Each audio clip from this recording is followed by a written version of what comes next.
ஏசாயா எழுதின தீர்க்க தரிசன புஸ்தகம் 12வது அதிகாரத்திலே 13வது வசனத்தையும் 12வது வசனத்தையும் 13வது வசனத்தையும் வாசிக்க போகிறோம். ஏசாயாவின் தீர்க்க தரிசன புஸ்தகம் ஆமீன் 66ஆம் அதிகாரத்தினுடைய 12வது 13வது வசனத்தை நம்ம வாசிக்க போகிறோம்.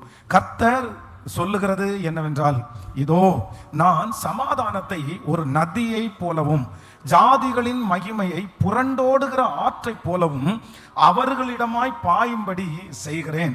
அப்பொழுது நீங்கள் முலைப்பால் குடிப்பீர்கள், இடுப்பில் வைத்து சுமக்கப்படுவீர்கள், முழங்காலில் வைத்து தாளாட்டப்படுவீர்கள்.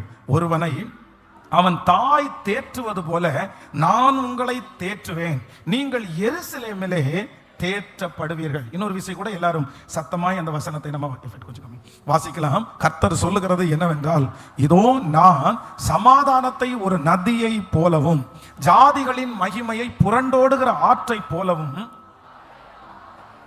அவளிடமாய் பாயும்படி செய்கிறேன். அப்பொழுது நீங்கள் முலைப்பால் குடிப்பீர்கள், இடுப்பில் வைத்து சுமக்கப்படுவீர்கள், முழங்காலிலே வைத்து தாளாட்டப்படுவீர்கள். ஒருவனை அவன் தாய் தேற்றுவதை போல நான் உங்களை தேற்றுவேன், நீங்கள் எருசலேமிலே தேற்றப்படுவீர்கள். ஆண்டவருடைய பிள்ளைகளே, இஸ்ரவேல் ஜனங்கள் கடந்து வந்த பல பாதைகள் அவர்களுக்கு ரொம்ப கடினமான பாதையா இருந்தது. அவர்களுக்கு விரோதமாக நாட்டிலே இருக்கிற ராஜாக்கள் யுத்தம் பண்ணி நிறைய வாலிபர்களை அரெஸ்ட் பண்ணி நிறைய பேருடைய குடும்பங்களை, நிறைய பேருடைய வீடுகளை தீக்கிரையாக்கப்பட்டு பஞ்சம் என்கிற ஒன்று அந்த தேசத்துக்குள்ள வந்துருச்சு. அப்போ அன்னைக்கு இருக்கிற தாயார்கள் எருசலேமிலே இருக்கிற தேசத்திலே இருக்கிற யூத அந்த ஆண்டவருடைய பிள்ளைகள் எல்லாரும் தன்னுடைய பிள்ளைகளை ரொம்ப கவனமாய் கவனிக்கிற குடும்பமா இருந்தாங்க. பொதுவாக இந்த ஏசப்பாவுடைய பிள்ளைகள், அன்றைக்கு இருக்கிற யூதர்கள், எருசலேமிலே இருக்கிறவர்கள் தங்களுடைய பிள்ளைகளுக்கு ஆண்டவரை குறித்து போதிக்கிறது, தன்னுடைய பிள்ளைகளுக்கு எதிர்காலத்தை குறித்து போதிக்கிறது, தன்னுடைய பிள்ளைகளை ரொம்ப கவனமாய் வளர்த்துக்கிறதுல அவங்க ரொம்ப கரிசனை உள்ளவர்களா இருந்தார்கள். ஆனா ஒரு காலகட்டத்தில் இந்த நாடு சிதறடிக்கப்பட்டு நிறைய பேர் மரிச்சு போய் சாப்பாடு இல்லாத காலத்துல தன்னுடைய சொந்த பிள்ளைகளை அடிச்சு சாப்பிடுகிற அளவிற்கு சில தாய்கள் ரொம்ப கொடூரமான தாய்களாய் மாற்றப்பட்டார்கள். அவர்களுக்கு நிறைய பசியா இருந்துச்சு, தங்களுடைய உயிர் வாழ முடியல. அதனால தேசத்துல அன்புள்ள தாய்கள் நிறைய கொடுமையானவர்களாய் மாற்றப்பட்டார்கள். இப்படிப்பட்ட சில அனுபவங்களை அவர்கள் அனுபவித்துக் கொண்டிருக்கும் போது ஆண்டவர் இல்ல, ஒரு உண்மையான ஒரு தாயினுடைய பாசத்தை ஏற்கனவே நீங்க பார்த்திருக்கிறீங்க, ஆனா அந்த தாயினுடைய பாசத்தை நீங்க இப்ப தவற விட்டுருக்கிறீங்க. ஆனா நான் உங்களுக்கு சொல்லுகிறேன், ஒருவனை அவன் தாய் தேற்றுவது போல நான் உங்களை தேற்றுவேன், ஒரு தாயை போல நான் உங்களை தேற்றுவேன். இந்த வசனத்தை வாசி பார்ப்பீங்கன்னா, ஒரு தாய் தன்னுடைய பிள்ளைக்கு என்னென்ன செய்வார்களோ அதை நான் செய்வேன் என்று ஆண்டவர் அந்த பிள்ளைகளுக்கு கர்த்தர் வாக்கு கொடுத்தார். நான் நம்புறேன், நம்முடைய வாழ்க்கையில எத்தனையோ பேர் நன்மை செய்திருக்கிறார்கள். நம்ம கூட படிக்கிறவங்க நன்மை செஞ்சிருப்பாங்க, வேலை செய்யறவங்க நன்மை செய்வாங்க, நம்முடைய சுற்றி இருக்கிறவர்கள் நன்மை செய்வாங்க. ஆனா நம்முடைய வாழ்க்கையிலே அதிகமான நன்மை செய்தது யார் அப்படின்னு பார்க்கும்போது நிறைய பேருடைய வாழ்க்கையில இந்த தாய் தான் நமக்கு நிறைய நன்மை செய்திருக்கிறார்கள். அவரிடத்துல ஆறுதலை நம்ம பெற்றுக் கொண்டிருக்கிறோம், சமாதானத்தை பெற்றுக் கொண்டிருக்கிறோம். அவங்க சாப்பிட நமக்கு சாப்பாடு கொடுத்திருக்கிறாங்க. நம்முடைய அசுத்தங்களை கிளீன் பண்றதுக்கு அவங்களுக்கு வெறுப்பா தெரிஞ்சதில்லை, நம்மளை அவங்க நேசிச்சது போல யாருமே நேசிச்சதில்லை. அப்போ ஆண்டவர் இன்று வாக்கு கொடுக்கிறார், உங்க தாய் உங்களை எவ்வளவு தூரம் உங்களை நேசித்தார்களோ, ஒருவனை அவன் தாய் தேற்றுவது போல நான் உங்களை தேற்றுவேன். ஆண்டவர் உங்களுக்கும் எனக்கும் தாயின் ஸ்தானத்திலே இருப்பேன் என்று கர்த்தர் வாக்கு கொடுக்கிறார். உங்க அம்மாவுடைய ஸ்தானத்துல கர்த்தர் இருக்க போகிறார். இதுவரையிலும் இந்த உலகத்திலே பார்த்திராத ஒரு பாசத்தை நீங்கள் ஆண்டவரிடத்தில் பார்க்க போகிறீர்கள். கர்த்தர் இந்த நாளிலே நம்ம எல்லாருக்கும் வாக்கு கொடுக்கிறார், அவர் நமக்கு தாயாய் மாறுவேன் என்று வாக்கு கொடுக்கிறார். எத்தனை பேர் ஆமோதிக்கிறீர்கள்? ஆனால் இந்த தாய் வித்தியாசமான தாய். இந்த தாய் உலகத்திலே இருக்கிற தாயை போல அல்ல. உலகத்திலே இருக்கிற தாய் என்னுடைய வாழ்க்கையிலே வருவதற்கு சில சூழ்நிலை இருக்கிறது, சில காரியத்தை செய்ய முடியும், சில காரியத்தை செய்ய முடியாது. ஆனால் நான் நம்புகிறேன், நாம் ஆராதிக்கிற இந்த பரலோக தாயானவர் எந்த சூழ்நிலையிலையும் உலகத்திலே இருக்கிற தாய் செய்ய முடியாததை எனக்காக செய்து முடிக்கிறதற்கு அவர் வல்லவராய் இருக்கிறார். அவர் நமக்கு தாயாய் தென்பட போகிறார். நம்புறவங்க நல்ல கரங்களை தட்டி அவர் நமக்கு தாயாய் செயல்பட போகிறார்.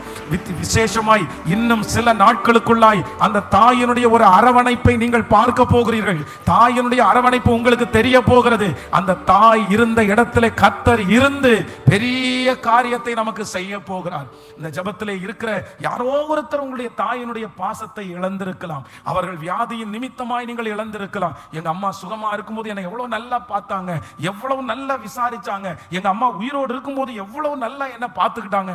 ஆனா இன்னைக்கு அந்த தாய் உங்களுக்கு உதவி செய்ய முடியாத ஒரு சூழ்நிலையிலே நீங்கள் இருக்கலாம். உங்களுக்காக ஒரு நாட்கள் வழக்காடி இருக்கலாம், பரிந்து பேசி இருக்கலாம். ஆனா இன்னைக்கு உங்க தாயாரால உங்களுக்கு சப்போர்ட்டிவா ஒரு வார்த்தை கூட பேச முடியாத அளவிற்கு அந்த சூழ்நிலை மாற்றப்பட்டிருக்கலாம். எங்க அம்மா மாதிரி எல்லாம் வராது பாஸ்டர், எங்க அம்மா இருக்கிற இடத்துல யாருமே இருக்க முடியாது, எங்க அம்மா எனக்காக ஜெபிக்கிறவங்க, எங்க அம்மா எனக்கு தைரியம் சொல்றவங்க. ஆனா இன்னைக்கு அப்படிப்பட்ட சூழ்நிலை உங்களுக்கு தூரமா இருக்கலாம்.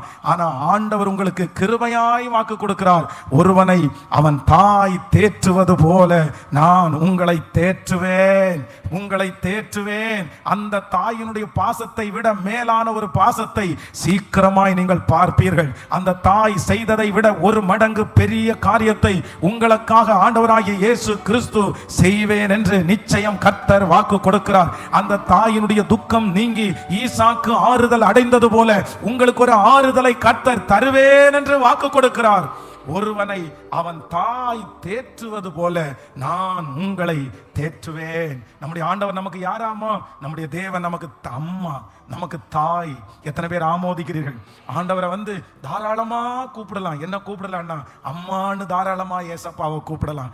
ஏன்னா என்னுடைய தாயினுடைய ஸ்தானத்திலே அவர் வெறும் தகப்பனாய் மட்டுமல்ல, அவர் எனக்கு தாயாகவும் இருக்கிறவர். இந்த வசனத்துல வந்து ஒரு தாய் வந்து நான் செய்கிறது போல செய்வேன்னு ஒரு 3 காரியத்தை சொல்லிட்டு அதற்கு பிறகு வேதத்துல வந்து ஒரு தாயினுடைய உயர்வுக்காக ஒரு அம்மா போராடுகிற ஒரு அம்மா, அந்த அம்மா வந்து ஒரு 4 காரியத்தை செய்கிறார்கள். அப்ப இன்னைக்கு வந்து ஒரு 4 3 ஒரு 7 காரியத்தை உங்களுக்கு சொல்லி உங்களுக்காக நான் ஜெபிக்க ஆசைப்படுகிறேன். இந்த இடத்துல வேதத்துல வாசிக்கும் போது 66ஆம் அதிகாரத்தினுடைய 12வது வசனம், அப்பொழுது நீங்கள் முலைப்பால் குடிப்பீர்கள், அப்பொழுது நீங்கள் முலைப்பால் குடிப்பீர்கள், இடுப்பிலே வைத்து சுமக்கப்படுவீர்கள். அப்போ நம்முடைய ஆண்டவர் முதலாவதாக யார் அப்படின்னா நமக்கு பாலூட்டி வளர்த்துகிற தாயா இருக்கிறார். நம்முடைய ஆண்டவர் இந்த இடத்துல நான் உனக்கு தாயா இருப்பேன், நான் எப்படிப்பட்ட தாயா இருப்பேன் அப்படின்னு சொன்னா உன்னை பாலூட்டி வளர்த்துகிற தாயா இருப்பேன். பாருங்க, ஒரு காலத்துல எல்லாம் நிறைய தாயார்கள் வந்து பிள்ளைகளுக்கு பால் கொடுப்பார்கள். அது சில வருடங்கள் கொடுப்பார்கள், சில மாதங்கள் கொடுப்பார்கள். அவர்களுக்கு சரீரத்துல எப்படி பலன் இருக்குதோ அதுக்கு தகுந்த மாதிரி கொடுப்பாங்க.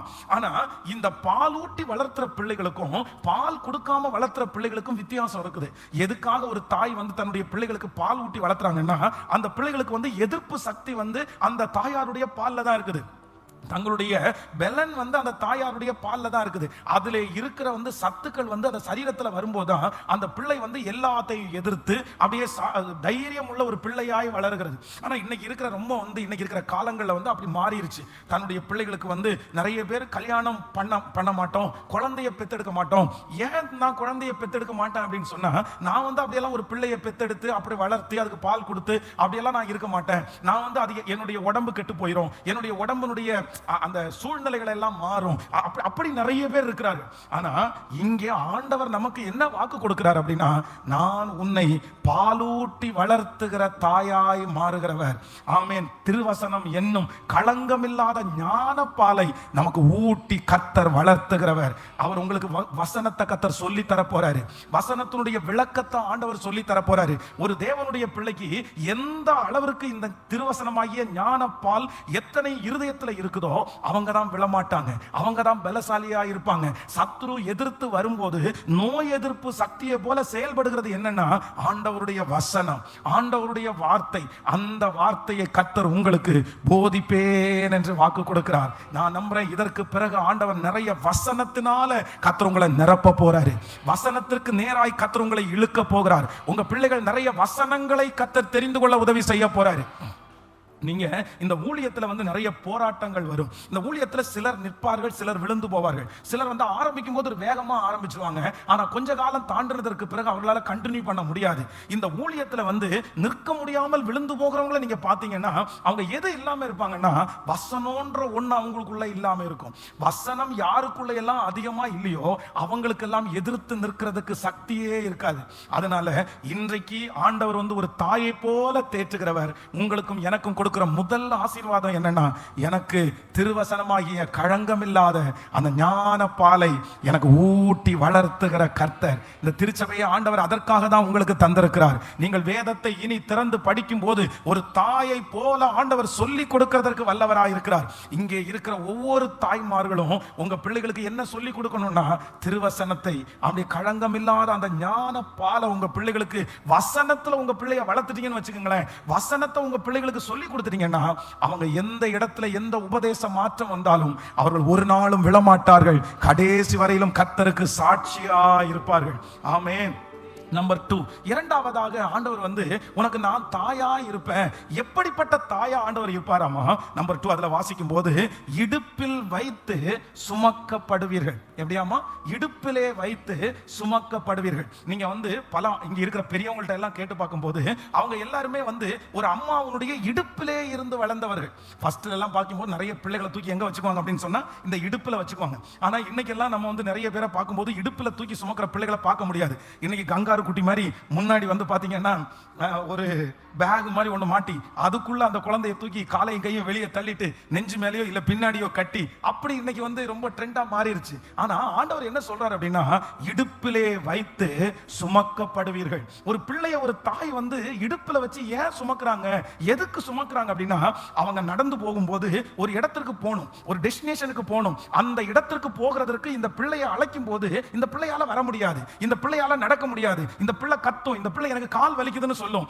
அந்த கால் வலிக்கிற பிள்ளைய இவங்க வேகத்திற்கு அதால ஈடுகட்ட முடியாததுனால அந்த தாய் மட்டும் இல்ல, அந்த தாய் அந்த குழந்தையை இடுப்பில் வைத்து சுமந்து அந்த டெஸ்டினேஷன், அந்த இடத்திற்கு கொண்டு போகிறார்கள். நான் நம்புறேன், லட்சியங்களை அடையும்படி உங்களையும் என்னையும் சுமக்கிற ஒரு தாய் நம்மோடு கூட உண்டு.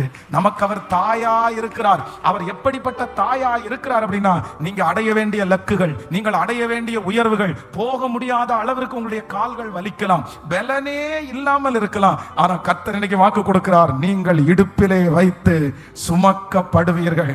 ஆமென் சொல்லுங்கள். சோ மூன்றாவதாக ஆண்டவர் நமக்கு எப்படிப்பட்ட தாயா இருக்கிறார் அப்படின்னு சொன்னா, ஆண்டவர் சொல்லுகிறார், அப்பொழுது நீங்கள் முலைப்பால் குடிப்பீர்கள், இடுப்பிலே வைத்து சுமக்கப்படுவீர்கள், முழங்காலிலே வைத்து தாளாட்டப்படுவீர்கள். ஆமென். இதெல்லாம் நம்ம இப்ப பார்க்கவே முடியாது. இப்போ தொட்டில் வந்துச்சு, அதுக்கப்புறம் இப்ப மிஷினே வந்துருச்சு. நீங்க பாட்டுக்கு ஒரு சுவிட்சை போட்டு விட்டோம்னா அதுவே தொட்டில் மாதிரி என்ன பண்ணிடும், ஆடிடும். ஆனா பழைய காலத்துல இருக்கிற அம்மாங்களை பாட்டிகளை எடுத்து பாத்தீங்கன்னா நல்லா குளிக்க வச்சுட்டு நல்லா தொடச்சிட்டு அந்த பிள்ளைக்கு ஒரு ட்ரெஸ்ஸை போட்டுட்டு காலை ரெண்டையும் விரிச்சு காலை ரெண்டையும் முன்னாடி வச்சு அதுக்கு மேல அந்த குழந்தைய போட்டு அப்படியே காலையே தாளாட்டுவாங்க. அந்த குழந்தை அப்படியே தூங்கும். அப்ப ஆண்டவர் என்ன சொல்றாரு அப்படின்னு சொன்னா, இன்றைக்குள்ள ஆண்டவர் அல்ல, அவர் அன்றைக்கும் இருக்கிற ஆண்டவர். அவர் ரொம்ப பேஷனான ஆண்டவர் எல்லாம் கிடையாது. அவர் நம்மை நேசிக்கிற ஒரு நல்ல தகப்பனா இருக்கிறார். அவர் முதலாவதாக எனக்கு அவர் செய்கிறது என்னை ஆமேன் ஆமேன் வசனம் என்கிற பாலூட்டி வளர்த்துகிற ஆண்டவராய், இன்னும் நான் லட்சியத்தை அடையும்படி என்னை சுமக்கிற ஆண்டவராய், மூன்றாவது நான் நன்றாய் தூங்கும்படி முழங்காலிலே வைத்து என்னை தேற்றுகிற ஒரு தேற்றரவாளனாய் இருக்கிறார். கைகளை உயர்த்தி ஒரு ஆமேன் சொல்லுவோம். இந்த நாளிலே கர்த்தர் நமக்கு தாயா இந்த இடத்துல வந்திருக்கிறார். இதற்கு பிறகு நீங்கள் இதை கண்டிப்பாக உணர்வீர்கள். எத்தனை பேர் இந்த வசனத்தை விசுவாசிக்கிறீர்களோ அத்தனை பேருக்கும் கர்த்தர் பால் ஊட்டி வளர்த்த போகிறார், வசனத்தை ஊட்டி வளர்த்த போகிறார். உங்கள் லட்சியங்களை அடையும்படிக்கு உங்களை எந்தவித காரணத்திற்கும் விட்டு கொடுக்காமல் உங்களை தூக்கி சுமக்குகிற ஒரு தாயாய் கர்த்தர் மாற்ற போகிறார். நீங்கள் நிம்மதியாய் தூங்கும்படி உங்களை ஆமேன் தாளாட்டி வளர்த்துகிற ஒரு தேற்றரவாளனாய் இருக்கிறார். கைகளை அசைத்து ஒரு ஹல்லேலூயா சொல்லலாம். இந்த வார்த்தையை சொல்லிட்டு தான் ஆண்டவர் சொல்றாரு, ஒருவனை அவன் தாய் தேற்றுவது போல நான் உங்களை தேற்றுவேன், நான் உங்களை தேற்றுவேன். ஆமென். இந்த வசனத்தை தியானிச்சுட்டு இருக்கும் போதே ஆண்டவர் வந்து வேதத்திலிருந்து ஒரு தாயை ஆண்டவர் காண்பிச்சு தன்னுடைய பிள்ளைக்காக ஒரு தாய் வந்து ரொம்ப போராடுறாங்க. எப்படியாவது என்னுடைய பிள்ளையை வளர்த்துறணும், எப்படியாவது என் பிள்ளையை ஒரு சாதனையாளனா நான் மாத்திரணும், என் பிள்ளைக்கு நான் தான் ஹெல்ப் பண்ணணும் அப்படின்னு சொல்லி ஒரு தாய் வந்து தன்னுடைய பிள்ளைக்காக அவங்க வந்து பெரிய முயற்சி எடுக்கிறாரு. அதை குறித்து நம்ம தியானிக்க போகிறோம். ஆதியாகமம் 27ஆம் அதிகாரத்தை எல்லாரும் எடுத்துக்கொள்ளலாம்.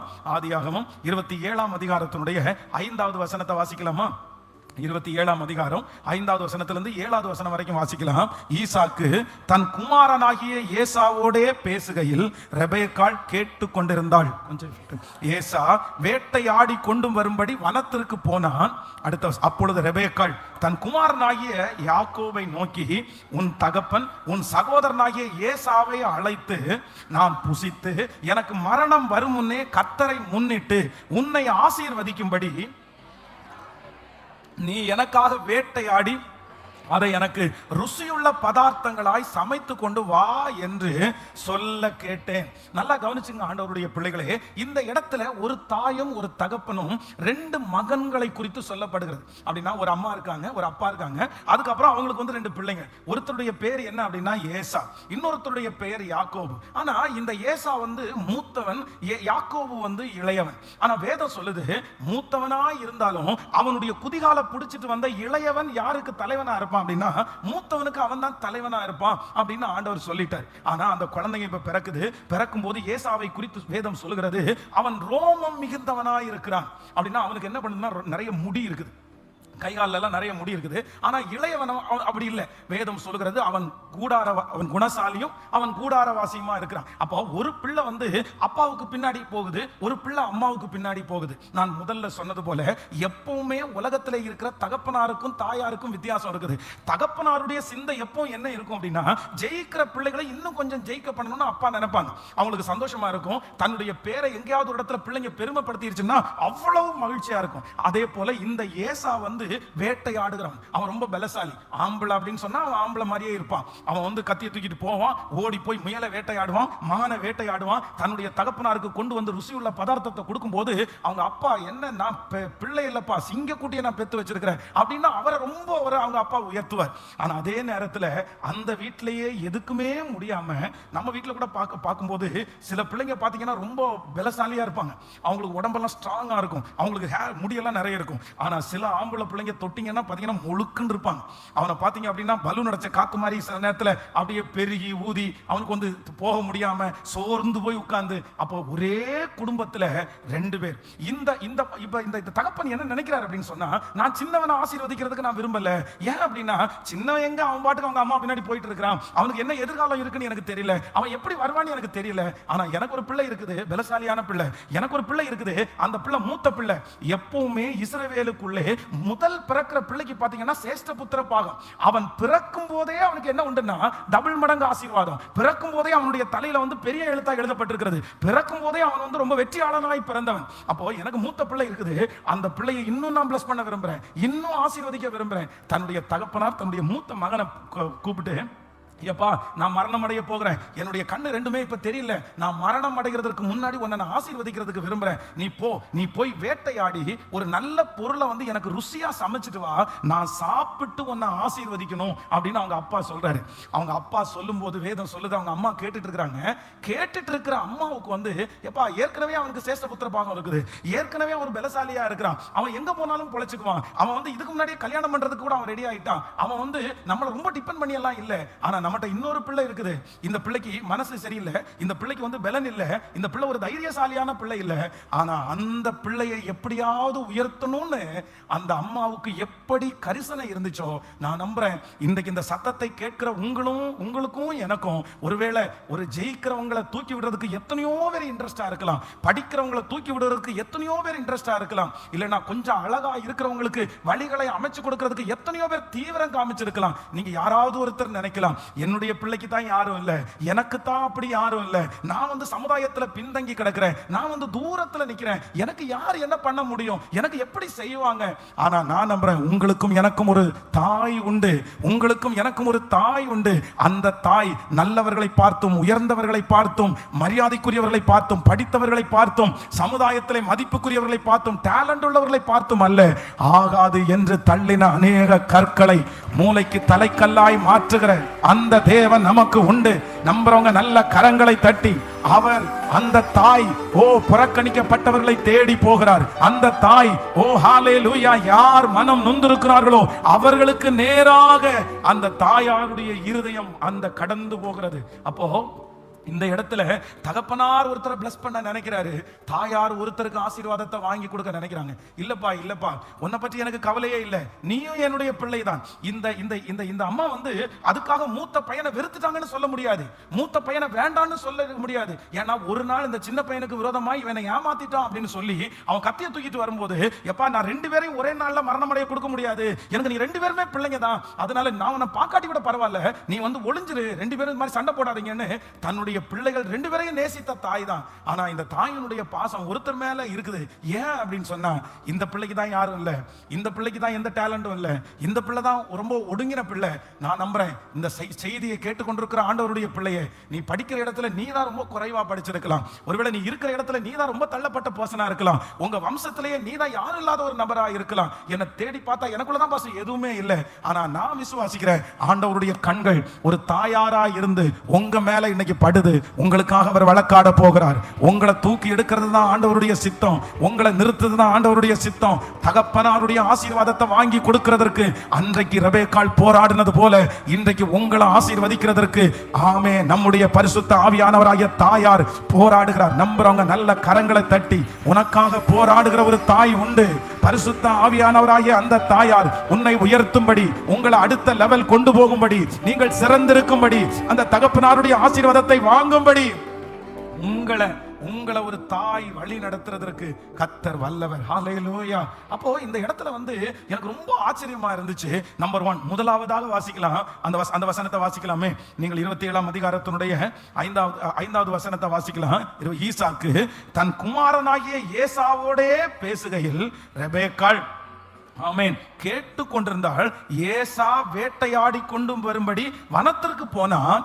அப்பொழுது ரெபெக்காள் தன் குமாரனாகிய யாக்கோபை நோக்கி, உன் தகப்பன் உன் சகோதரனாகிய ஏசாவை அழைத்து, நான் புசித்து எனக்கு மரணம் அடைவது முன்னே கர்த்தரை முன்னிட்டு உன்னை ஆசீர்வதிக்கும்படி நீ எனக்கு வேட்டையாடி அதை என்னை ருசியுள்ள பதார்த்தமாய் சமைத்து கொண்டு வா என்று சொல்ல கேட்டேன்.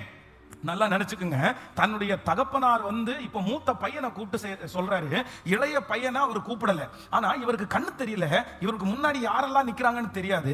தன்னுடைய மனைவி ஒளிஞ்சு நின்றுட்டு இது கேட்கறாங்க, தனக்கு முன்னாடி நின்று இது கேட்கறாங்கன்னு அந்த தகப்பனாருக்கு தெரியாது. இப்போ அவர் வந்து மூத்த பையனை கூப்பிட்டாரு, என்ன சொல்றாரு அப்படின்னு சொன்னா, எப்பா இங்க வா, நான் உன்னை ஆசீர்வதிக்க விரும்புறேன், நீ போய் வந்து நல்ல வேட்டையாடி சமைச்சிட்டு வா.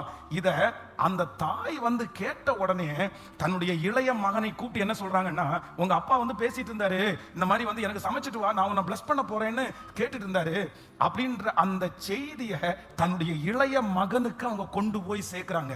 நம்பர் 1, நான் நம்புறேன் உங்களையும் என்னையும் உயர்த்துகிறதற்கு, உங்களையும் என்னையும் ஆசீர்வதிக்கிறதற்கு, அடுத்த லெவல் கொண்டு போறதற்கு ஒரு தாய் ஆசைப்படுறாங்க. பரிசுத்த ஆவியானவர் என்கிற தாய் ஆசைப்படுறாங்க. அவங்க நமக்கு கற்றுக் கொடுக்கிறது, முதல்ல நம்மளை உந்தி ஒரு இடத்துல கொண்டு போறது என்ன அப்படின்னு சொன்னா, நீங்கள் ஆசீர்வதிக்கப்படும்படி இருக்கிற ரகசியத்தை கற்றுக் கொடுக்கிற ஒரு தாயார், கற்றுக் கொடுக்கிற ஒரு தாயார். நீ ஆசீர்வதிக்கப்படணும்பா, நீ உயரணும்பா, நீ வளரணும்பா. ஆனா என்ன இருக்கு அப்படின்னா, அதற்கு ஒரு ரகசியம் இருக்கிறது. நீ ஆசீர்வதிக்கப்படுவதற்கு ஒரு ரகசியம் இருக்கிறது. நல்ல சத்தத்தை கேளுங்க, நீங்க கவனிங்க. நீங்க வந்து காலையிலிருந்து சாயந்தரம் வரைக்கும் பாடுபடுறதுனால நீங்க ஆசீர்வதிக்கப்பட முடியாது. நீங்க கடினமான வேலையை மட்டும் பார்க்கறதுனால நீங்க ஆசீர்வதிக்கப்பட முடியாது. நீங்க வந்து கண்ணீரோடு நீங்க கொடுத்திருக்கிற வேலையை வந்து நீங்க ரொம்ப கிளியரா செய்யறதுனால நீங்க ஆசீர்வதிக்கப்பட முடியாது. ஒரு மனுஷன் ஆசீர்வதிக்கப்படுவதற்கு கடின உழைப்பு மட்டும் இல்ல, அவனுடைய வாழ்க்கையில அவனுடைய ப்ரொஃபஷனல் அவர் செய்யற காரியம் மட்டும் அல்ல. என்ன தேவை அப்படின்னு சொன்னா, ஆசீர்வதிக்கப்படும்படி ஒரு ரகசியம் இருக்குது, ஒரு ரகசியம் இருக்குது. அந்த ரகசியத்தை கற்றுக்கொள்ளாத ஒரு ஆண்டவருடைய பிள்ளை ஆசீர்வதிக்கப்பட முடியாது. ஆசீர்வதிக்கப்பட முடியாது. அப்போ இன்னைக்கு நிறைய பேர் கஷ்டப்படுறவங்க நிறைய பேரா நல்லா இல்லையே பாருங்க. 10 வருஷமா 15,000 ரூபாய் சம்பளம் வாங்கிட்டு இருக்கிறவங்க, 20 வருஷமா 20,000 ரூபாய் சம்பளம் வாங்கிட்டு இருக்கிறவங்க இருக்காங்க. அடுத்த லெவல் போகல. அடுத்த லெவல் போகாததுக்கு என்ன அர்த்தம்? அடுத்த லெவல் போகாததுக்கு அவங்க உழைக்கலையா, அவங்க சம்பாதிக்கலையா, அவங்க வீட்டுல இருந்து காலையில எழும்பி வெளியே போகலையா, கடனுக்காக இன்னும் கொஞ்சம் ஓவர் டைம் பாக்குறாங்க. எத்தனை வேலை செய்தும் இன்னைக்கு நிறைய பேர் முன்னேறல. காரணம் என்ன அப்படின்னு சொன்னா, நீங்கள் ஆசீர்வதிக்கப்படும்படி என்ன இருக்குன்னா ஒரு ரகசியம் இருக்குது. ஒரு ரகசியம் இருக்குது. அதை சொல்லி தருவதற்கு ஒருவேளை உங்க அப்பா அவங்க கூட இல்லாம இருக்கலாம். பாருங்க, நிறைய பேருடைய தகப்பனார் தொழில் அதிபரா இருப்பாங்க, பெரிய கோடீஸ்வரங்களா இருப்பாங்க. தன்னுடைய பிள்ளைக்கு அடுத்து கத்து கொடுப்பாங்க. எப்பா நான் இப்படிதான் சம்பாதிச்சேன், நீ இப்படிதான் சம்பாதிக்கணும், நீ இந்த லெவல்ல இப்படி போ, நீ இந்த காரியத்தை செய், இந்த கஸ்டமர்ட்ட இப்படி பேசு அப்படின்னு நிறைய அப்பாங்க கூட உட்கார்ந்து சொல்லி தருவாங்க. ஆனா இந்த சத்தத்தை கேட்கிற உங்களுக்கு அப்படிப்பட்ட அப்பா இல்லாம இருக்கலாம். எங்க அப்பாவே கஷ்டப்படுறாரு பாஸ்டர், எங்க அப்பாவுக்கு என்னுடைய உயர்வை குறித்து சொல்லி கொடுக்குற அளவுக்கு எங்க அப்பாவுக்கு நாலேஜ் இல்ல. இதுல ரொம்ப கொடுமையான காரியம் என்னன்னா, இப்ப +2 படிக்க முடிக்கிறாங்க, 10th படிச்சு முடிக்கிறாங்க. இந்த +2 10th படிச்சு முடிச்ச உடனே ஏதாவது ஒரு சப்ஜெக்ட் எடுத்து ஒரு பிள்ளை படிக்கணும். ஆனா அந்த சப்ஜெக்ட்டை டிபெண்ட் பண்ணி தான் அவனுடைய எதிர்காலமே இருக்கிறது. அவன் எதிர்காலத்துல என்ன செய்ய போறானோ, என்ன ஆசைப்படுறானோ, இப்பவே 10th படிச்சு முடிச்ச உடனே அந்த சப்ஜெக்டை எடுத்து படிச்சாதான் கரெக்டா போக முடியும். அப்பாட்ட போய் நீங்க எனக்கு நான் என்ன சப்ஜெக்ட் படிக்கலாம் அப்படின்னு அப்பாட்ட கேட்டா நிறைய அப்பாங்களுக்கு தெரியவே தெரியாது. சரி உனக்கு ஏதாவது படிக்கணும்னா படி, அதுக்கப்புறம் யாராவது ஒருத்தர் உன் பிள்ளை இது படிக்க வைக்கலாம்ல, இது படிக்க வைக்கலாம்ல. உடனே நிறைய அப்பாங்க நான் கேள்விப்பட்டப்பா இந்த படிப்பு படிச்சா நல்லா வரலாம்ல, இந்த படிப்பு படிச்சா நல்லா வரலாம்ல. அப்போ நான் நம்புறேன் இங்க இந்த சத்தத்தை கேட்கிற நிறைய பேருடைய வாழ்க்கை இதே மாதிரி அமைஞ்சிருக்கலாம். எனக்கு மட்டும்தான் என்னுடைய எதிர்காலத்தினுடைய ரகசியத்தை சொல்லி கொடுக்கிறதுக்கு எனக்கு யாருமே இல்லை. நான் என்ன படிப்பு படிக்கணும்னு சொல்லி கொடுக்கறது கூட ஆள் இல்லை. ஆனா நான் நம்புறேன் இங்கே ஒரு தாய் போராடுகிறார்கள், ஒரு பிள்ளையை ஆசீர்வதிக்கப்படும்படி போராடுகிறார்கள். அந்த பிள்ளைக்கு அந்த தாயார் முதல்ல கற்றுக் கொடுக்கிறது என்னன்னா, தன்னுடைய தகப்பனாருடைய ஆசீர்வாதத்தை சுதந்திரிக்கும்படியான ரகசியத்தை, அது ரகசியமா இல்லாதபடி தன் மகனுக்கு கற்றுக் கொடுத்து, உங்க அப்பா இந்த மாதிரி ஆசீர்வதிக்க விரும்புறாரு, அவர் ஆகாரத்தை கொண்டு போய் கொடுத்தா அதை சாப்பிட்டு பிளஸ் பண்ண போறாருங்கிற ரகசியத்தை கற்றுக் கொடுத்தது போல இந்த ஜெபத்திற்கு பிற்பாடு இந்த செய்தியை கேட்டுக்கொண்டிருக்கிற ஒவ்வொரு வாலிப தம்பிக்கும் தங்கச்சிக்கும், வாழ்க்கையில முன்னேறணும்னு நினைக்கிற ஒவ்வொரு ஆண்டவருடைய பிள்ளைக்கும் நீ பிளஸ் பண்ணும்படி, நீ ஆசீர்வதிக்கப்படும்படி, நீங்கள் சம்பாதிக்கும்படி, நீங்கள் உயர்ந்திருக்கும்படி, நீங்க இந்த சமுதாயத்தில் பேர் பெற்று வாழும்படி அந்த ரகசியத்தை கர்த்தர் உங்களுக்கு கற்றுக் கொடுப்பேன் என்று வாக்கு கொடுக்கிறார். நம்புறவங்க நல்ல கரங்களை தட்டி முழு பலத்தோடு எனக்கு இந்த கிருபையை தாரும் ஆண்டவரேன்னு கேளுங்க. சொல்லுங்க, ஆண்டவரே இந்த ரகசியத்தை கர்த்தர் எனக்கு கற்றுக் கொடுக்கிறவர், எனக்கு ரகசியத்தை கற்றுக் கொடுக்கிறவர். நம்ம ஒன்றும் பணத்துக்கு பின்னாடியே போகிறவர்கள் அல்ல, நம்ம பண ஆசை பிடிச்சவர்கள் எல்லாம் இல்லை. ஆனா இந்த உலகத்துல வாழ்றதுக்கு எங்கு போனாலும் என்ன தேவைப்படுதுன்னா அந்த பணம் தான் தேவைப்படுது. இந்த உலகத்துல இருக்கிற மதிப்பு அப்படிதான் வருது. நம்ம இயேசுவை பற்றி சொல்லணும்னா கூட நிறைய நேரத்துல ஆசீர்வதிக்கப்பட வேண்டியது அவசியமா இருக்கிறது. இந்த சத்தத்தை கேட்கிற ஆண்டவருடைய பிள்ளைகளே, நீங்க ஆவிக்குரிய வாழ்க்கையில வளரணும், நீங்க ஆண்டவரோட வளரணும், எல்லாமே உண்மைதான். ஆனா அதே நேரத்துல இந்த சமுதாயத்துல கண்டிப்பா நீங்க ஆசீர்வதிக்கப்படணும். அதனாலதான் யாபேஸ் ஜெபிக்கும் போது ஜெபிக்கிறான், தேவரீர் நீர் என்னை ஆசீர்வதித்து உம்முடைய கரம் என்னோடு கூட இருந்து தீங்கு என்னை துக்கப்படுத்தாதபடி என்னை காத்துக்கொள்ளும். இந்த சத்தத்தை கேட்கிற ஒவ்வொரு பிள்ளைகளும் நீங்க என்ன பண்ணணும்னா ஆசீர்வதிக்கப்படணும். ஆசீர்வதிக்கப்படுறதுக்கு என்ன இருக்கு? என்ன இருக்குது? சத்தமா சொல்லுங்க எல்லாருமே, பக்கத்துல கையை பிடிச்சு சொல்லுங்க. ரகசியம் இருக்குது. எல்லாரும் பிளஸிங் அடைய முடியாது, எல்லாரும் ஆசீர்வதிக்கப்பட முடியாது. யார் ஆசீர்வதிக்கப்பட முடியும்? ரகசியத்தை கற்றுக்கொள்கிறவங்க, ரகசியத்தை கற்றுக்கொள்றவங்க. சாலமோன் முதலாவதாக ஆண்டவரிடத்துல என்ன கேட்கிறாரு அப்படின்னு சொன்னா ஞானத்தை கேட்கிறாரு. அந்த ஞானம் வந்த உடனே அதுக்கு பின்னாடி என்ன வருது அப்படின்னா, நீ கேளாத ஐஸ்வர்யத்தையும் உனக்கு நான் கொடுத்தேன். முதல்ல உங்களுக்கு ஞானம் வரும், அதற்கு பிறகு கர்த்தர் அந்த ஐஸ்வர்யத்தை சேர்த்து உங்களுக்கு கொடுக்கிறதுக்கு வல்லவராய் இருக்கிறார். சோ இன்னைக்கு நம்மத்துல ஒரு தாயாய் கர்த்தர் போராடுகிறார், நம்மளை பிளஸ் பண்ணும்படியாய் ஒரு தாய் போராடுது. அது முதல்ல எப்படி போராடுது அப்படின்னு சொன்னா, என்னுடைய ஆசீர்வாதத்திற்கான ரகசியத்தை என்ன பண்ணுதுன்னா கற்றுக் கொடுக்கிற ஒரு தாய். எத்தனை பேர் ஜெபிக்க போறீங்க? இந்த காரியத்திற்காக ஜெபிங்க. நீங்க ஒவ்வொருத்தரும் ஒருவேளை உங்களுடைய சம்பாத்தியத்துக்காக சொல்லலாம். ஆனா இந்த செய்தியை ஆண்டவர் கொடுக்கும் போது நான் என்ன ஜெபிக்கிறேன் அப்படின்னா, ஆண்டவரே இந்த ஊழியத்தை வளர்த்துறதற்கு, இந்த ஊழியத்தை அடுத்த பகுதிக்கு கொண்டு போகிறதற்கு, இன்னும் லட்சக்கணக்கான ஆத்துமாக்களை சந்திக்கிறதற்கு எனக்கு என்ன கொடுங்கன்னா அந்த ரகசியத்தை கற்றுக் கொடுப்பீராக, எனக்கு சொல்லி கொடுப்பாராக. ஆத்துமாக்களை ஆதாயப்படுத்துகிறவன் ஞானம் உள்ளவன் என்று வேதம் சொல்கிறது. அந்த ஆதாயப்படுத்துகிற ஞானத்தை எனக்கு தாங்கன்னு கேட்கிறேன். அப்படி கேட்கணும்னு ஆசையா இருக்கிறவங்க உங்க கையை உயர்த்தி சொல்லுங்க, நான் ஆசீர்வதிக்கப்படும்படியான ரகசியத்தை எனக்கு கற்றுக் கொடுக்கிற ஒரு தாய் சொல்லுங்க சத்தத்தை உயர்த்தி.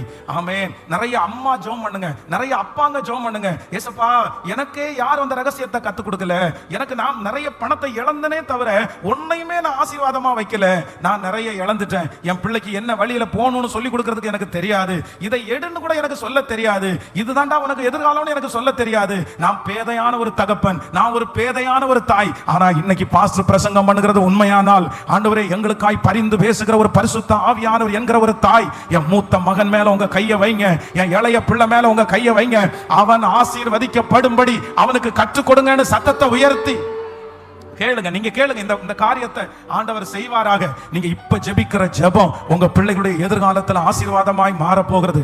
நீங்க பார்த்த வெறுமை உங்க பிள்ளைங்க பார்க்க மாட்டாங்க, நீங்க பார்த்த இழப்புகளை உங்க பிள்ளைங்க பார்க்க மாட்டாங்க. கர்த்தர் உங்க பிள்ளைகளுடைய கைகளை ஆசீர்வதித்து ஆண்டவருடைய வருகை தாமதிக்குமானால் அவர்கள் கைகளினாலே இருக்கிற சம்பளத்திலே நீங்கள் சுகமாய் குடியிருப்பதற்கு, அடுத்த லெவல் கொண்டு போகிறதற்கு உங்களை விட பல மடங்கு சம்பர்த்தர்களாய், ஞானிகளாய், நல்ல சத்தமாய் சின்ன பிள்ளைங்க எல்லாம் ஜெபம் பண்ணுங்க, வாலிப தம்பிங்க ஜெபம் பண்ணுங்க. இயேசுவே, நான் ஆசீர்வதிக்கப்படும்படி ரகசியத்தை, நான் ஆசீர்வதிக்கப்படும்படி ரகசியத்தை கற்றுக் கொடுக்கிற ஒரு தகப்பன், கற்றுக் கொடுக்கிற ஒரு தகப்பன், கற்றுக் கொடுக்கிற ஒரு தகப்பன். ஹல்லேலூயா. நான் இப்போ சமீப நாட்களாய் நிறைய பேரை சந்திக்கிற சில வீடுகளில் போய் பார்த்தீங்க அப்படின்னு சொன்னா 20 வயசுலேயே பார்த்தீங்கன்னா அவங்க பையனுக்குன்னு ஒரு தனி அக்கௌண்ட் இருக்கும். அந்த தனி அக்கௌண்ட் மட்டும் இல்லை, அந்த பையனுக்குன்னு தனி ஒரு அக்கௌண்ட் பார்க்கறதுக்குன்னு ஒருத்தரை வச்சிருக்காங்க, அதற்கு ஐடி ஃபைல் பண்றதுக்குன்னு ஒருத்தர் வச்சிருக்காங்க. ஆமா, நம்ம நிறைய பேருக்கு 20 வயசுல என்ன ஐடி இருந்துச்சு, உங்களுடைய ஐடியோட ரிப்போர்ட் என்ன, உங்களுடைய பேங்க்ல என்ன பேலன்ஸ், நீங்க என்ன சம்பாதிச்சீங்க அப்படின்னு கேட்டா நம்ம பிள்ளைங்க நிறைய பேருக்கு 20 வயசுல ஒண்ணுமே இல்லை. 20 வயசுல நிறைய பிள்ளைகளுக்கு அந்த ஐடினா என்னன்னே தெரியாது. தன்னுடைய அக்கௌண்ட் இருக்கான்னு கேட்டா இருக்கு, எங்கேயோ இடத்துல ஸ்கூலுக்காக ஆரம்பிச்சது அப்படிதான் இருக்குது. ஆனா 20 வயசு பிள்ளைங்க, 22 வயசு பசங்க பாத்தீங்கன்னா அவனுக்கு ஒன்று எப்படிப்பா இப்படி அப்படின்னு கேட்டா, இல்ல நான் படிக்கவே எங்க அப்பா என்ன அழகா மோட்டிவேட் பண்ணிட்டாரு, இதெல்லாம் சொல்லி கொடுத்துட்டாரு, இப்படியெல்லாம் போப்பா, இப்படியெல்லாம் போப்பா, இப்படியெல்லாம் பண்ணாதப்பான்னு சொல்லி கொடுத்துட்டாரு. அந்த பிள்ளைகளை எல்லாம் பார்க்கும்போது நான் நம்ம பிள்ளைகளை யோசிக்கிறேன். உங்களுடைய பிள்ளைகளா மட்டும் பார்க்கல, அவங்கள என் பிள்ளைகளாகவும் நான் நினைக்கிறேன். உங்க மேல அன்பு வச்சு சொல்றேன், நீங்க அந்த இடத்துக்கு என்னைக்கு வருவீங்கன்னு எனக்கு ஆசையா இருக்குது. நீங்க அன்னைக்கு அந்த மாதிரி இடத்துக்கு உங்களுக்கு யாரு சொல்லி கொடுக்குற? நான் சொல்றேன், உலகத்துல இருக்கிற அப்பா சொல்லி கொடுத்து கூட தோல்வி அடைவாங்க, ஆனா ஏசப்பா சொல்லி கொடுத்து ஒருத்தரும் தோல்வி அடைவது இல்லை. அவர் சரியாய் உங்களுக்கு சொல்லி கொடுப்பார். நீங்க இந்த பிரசங்கத்தை வெறும் கேட்கிறவர்களாய் மட்டும் இல்ல, நீங்க நல்லா ஜெபம் பண்ணுங்க, நல்லா ஜெபம் பண்ணுங்க. எதுக்கு ஜெபம் பண்ணுங்கன்னா, ஆண்டவரே நான் ஆசீர்வதிக்கப்படும்படி எனக்கு என்ன கற்றுக் கொடுங்க, சத்தமா சொல்லுங்க. நீங்க நிறைய பேர் அம்மா அப்பா அப்படி இல்ல பாருங்க, 15,000 ரூபாய் சம்பளத்துக்கு போய் ஜாயின் பண்ணீங்கல்ல, இன்னைக்கு வரைக்கும் உங்களுக்கு நிறைய பேருக்கு அதை விட்டு வெளியே வருதா, முடியுதா, வெளியே வர தோணுதா? நான் நீங்க வேலை செய்கிற இடத்தை தப்பா சொல்லல, நீங்க போங்க, அதை விட்டுட்டு வர சொல்லல. உங்கள் நிமித்தமாய் உங்களுடைய மேனேஜர் நிறைய சம்பாதிச்சிட்டாரு, உங்கள் நிமித்தமாய் உங்களுடைய ஓனர் நிறைய சம்பாதிச்சாரு, ஆனா அந்த ஓனர் உங்களுக்கு சம்பளம் கொடுத்தாரு, அது உங்களுக்கு ஆசீர்வாதம். நீங்க தனியா நிக்காததுக்கு காரணம் என்ன அப்படின்னா, உங்களுக்கு தோணவே இல்லை, உங்களுக்கு நிறைய பேருக்கு விஷனே இல்லை. அவ்வளவுதான், நம்ம இதை செய்யறோமே, அடுத்து ஏதாவது செய்யலாமா, அடுத்தபடி போலாமா, கிடையாது. ஏன்னா அந்த ரகசியம் மறைக்கப்பட்டு கிடக்கிறது. இன்னைக்கு நான் பிரசங்கம் பண்ணும்போது இது உடையணும்னு நான் விசுவாசிக்கிறேன், இந்த கட்டு உடையணும்னு நான் விசுவாசிக்கிறேன். ஆமென். இன்னைக்கு மதர்ஸ் டே அப்படின்னு சொல்றது நான் என்ன நம்புறேன் அப்படின்னா, வெறும் இந்த உலகத்துல பிறந்த அம்மாவுடைய மதர்ஸ் டே அப்படின்னு இல்ல. எனக்கு ஒரு மதர், எல்லா மதருக்கும் மேல ஒரு அம்மா இருக்காங்க, எனக்கு ஒரு தகப்பன் இருக்கிறார். அவர் எனக்காக இந்த உலகத்துல இருக்கிற அம்மா செய்கிறதை காட்டு பல மடங்கு என் மேல கரிசனை உள்ள, எனக்காக ஜீவனையே கொடுத்த ஒரு தாய். ஹல்லேலூயா. ஒரு விசை கூட ஜெபம் பண்ணுமா, ஒரு டைம் கூட ஜெபம் பண்ணுவோம். எல்லா வாலிப தம்பிகளும் தங்கச்சிங்களும் ஜெபம் பண்ணணும். மகனே, நீ கவலையே படாத, உனக்கு பேக்ரவுண்ட் இல்லைன்னு நீ கவலைப்படாத, உனக்கு பின்னணியை குறித்து நீ கவலையே படாத, ஏசப்பா உனக்கு கற்றுக் கொடுக்க வல்லவரா இருக்கிறார். பாருங்க, ஒரு நிமிஷம் கவனிங்க. நம்ம படிக்கிற காலத்துல நமக்கு யாரை ரொம்ப ஹீரோவா தெரியும் நினைக்கிறீங்க? யாரை ரொம்ப ஹீரோவா தெரியும்? நம்ம ஸ்கூல்லயே ஃபர்ஸ்ட் ரேங்க் எடுக்கணும் ரொம்ப ஹீரோவா தெரியும். வாத்தியார் கூட பேசும்போது எப்படி பேசும், நம்மளை பார்த்து கை நீட்டி நீ எரும மாடு மேய்க்கிறது கூட லாய்க்கல அப்படின்னு திட்டுவாங்க.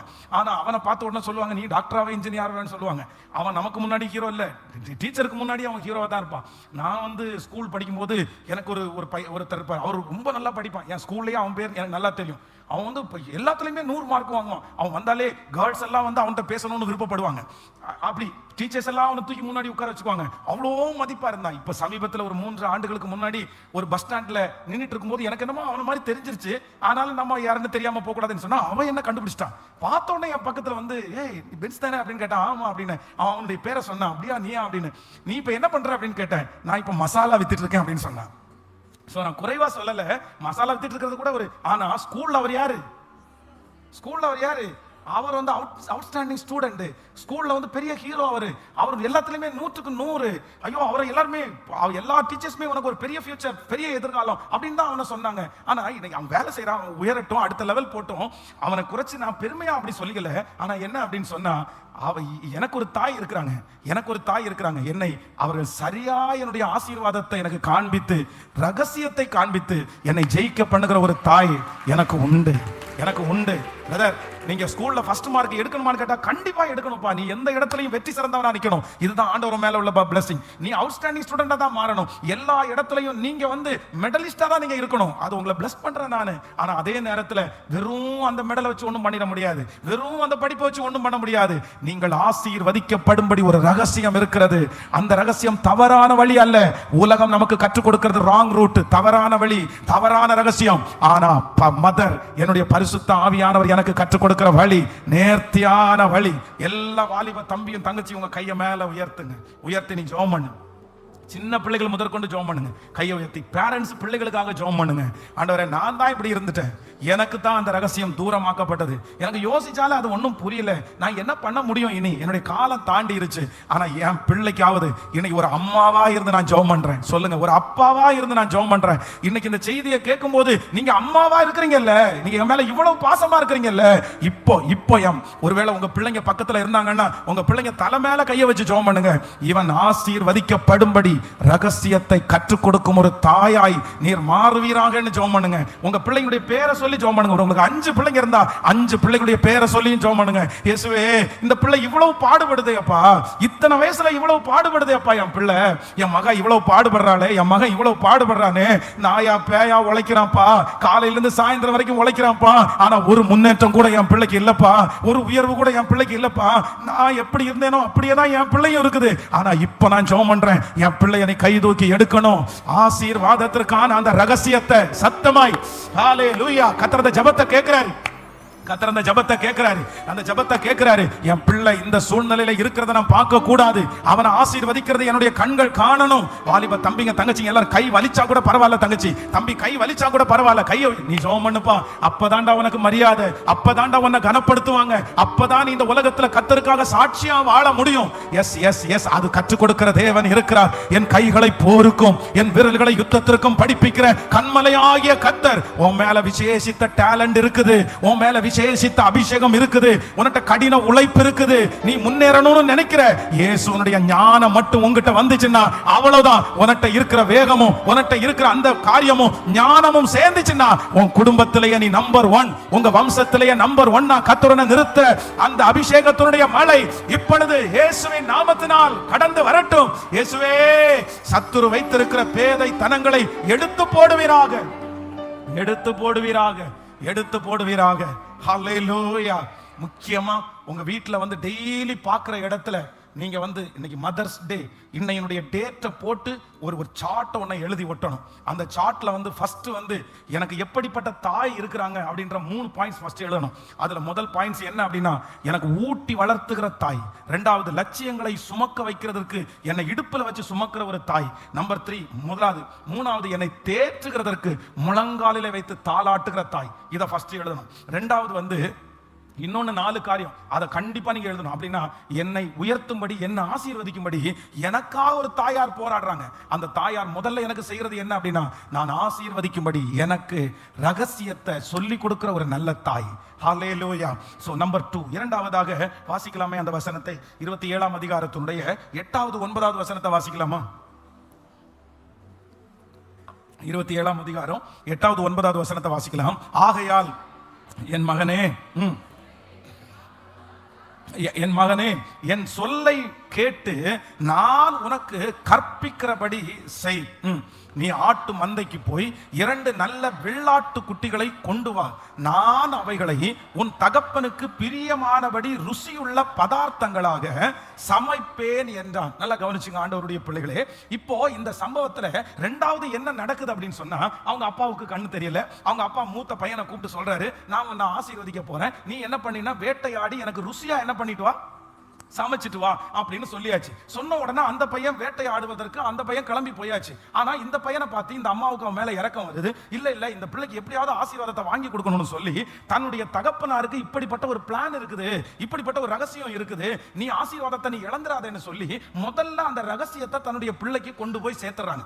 சொல்லிடுறாங்க, இதாண்டா பிளஸிங் அடைய வேண்டிய வழி இதான் அப்படின்னு சொல்றாங்க. இரண்டாவது, இப்போ அவனுடைய தகப்பனார் வந்து நீ ஆட்டை பிடிச்சிட்டு வா நான் அவனை ஆசீர்வதிக்கிறேன், நீ முயலை பிடிச்சிட்டு வா நான் அவனை ஆசீர்வதிக்கிறேன் அப்படின்னு சொல்லாம அவங்க அப்பா என்ன சொல்றாருன்னா, நீ முயலை பிடிச்சியோ ஆடை பிடிக்கிறியோ எனக்கு டேஸ்டா என்ன பண்ணணும் சொல்லுங்க, எனக்கு சமைச்சு கொடுக்கணும். ஆனா அந்த பையன் வேட்டையாடுகிற பையன் மட்டும் இல்ல, எப்படி சமைக்கிற பையனா இருக்கிறான், ருசியா சமைக்கிற பையனா இருக்கிறான். பொதுவா வந்து நீங்க யார் வேட்டையாடுனீங்கன்னு தெரியல, இந்த வேட்டையாடு ஃபர்ஸ்ட் பழைய ஆட்கள் ஒரு 50 வயசுக்கு மேல உள்ள ஆட்கள் கிராமத்துல வாழ்ந்தவங்க வந்து நைட்டு வேட்டையாடுவாங்க. என்னன்னா நைட்டு மீன் வேட்டையாடுவாங்க, நிறைய பேர் முயல் வேட்டையாடுவாங்க. இவங்க எல்லாருக்குமே 90% பேருக்கு வேட்டையாடுறவங்களுக்கு நல்லா சமைக்க தெரியும். அவங்களுக்கு நீங்க வந்து மசாலா ஐட்டம் எல்லாம் கொடுக்க வேண்டாம், பிரியாணி மசாலா எல்லாம் வாங்கி கொடுக்க வேண்டாம், கொஞ்சம் உப்பும் மிளகா பொடியும் நீங்க கொடுத்தாலே போதும். மிளகா பொடி கொடுக்கலன்னா கூட பரவாயில்ல, போற வழியில அவங்க வந்து இந்த செடி நிக்கும் பாருங்க, அதுலயே மிளகாவை பிச்சு எடுத்துட்டு போயிட்டு கொஞ்சம் உப்பை வாங்கிட்டு போய் அவ்வளவு அழகா வச்சு அந்த கறிக்கு மேல போட்டு தீய மூட்டி அதுக்கு மேல வச்சு சுட்டு கொடுத்தாங்கன்னு வச்சுக்கோங்களேன், அவ்வளவுதான், நீங்க சாகுற வரைக்கும் மறக்க மாட்டீங்க. அந்த மாதிரி டேஸ்டா சமைக்க தெரியும். அதனாலதான் இவனுடைய தகப்பனார் என்ன சொல்றாரு அப்படின்னா, நீ சமைச்சிட்டு வா அப்படின்னு சொல்றாரு.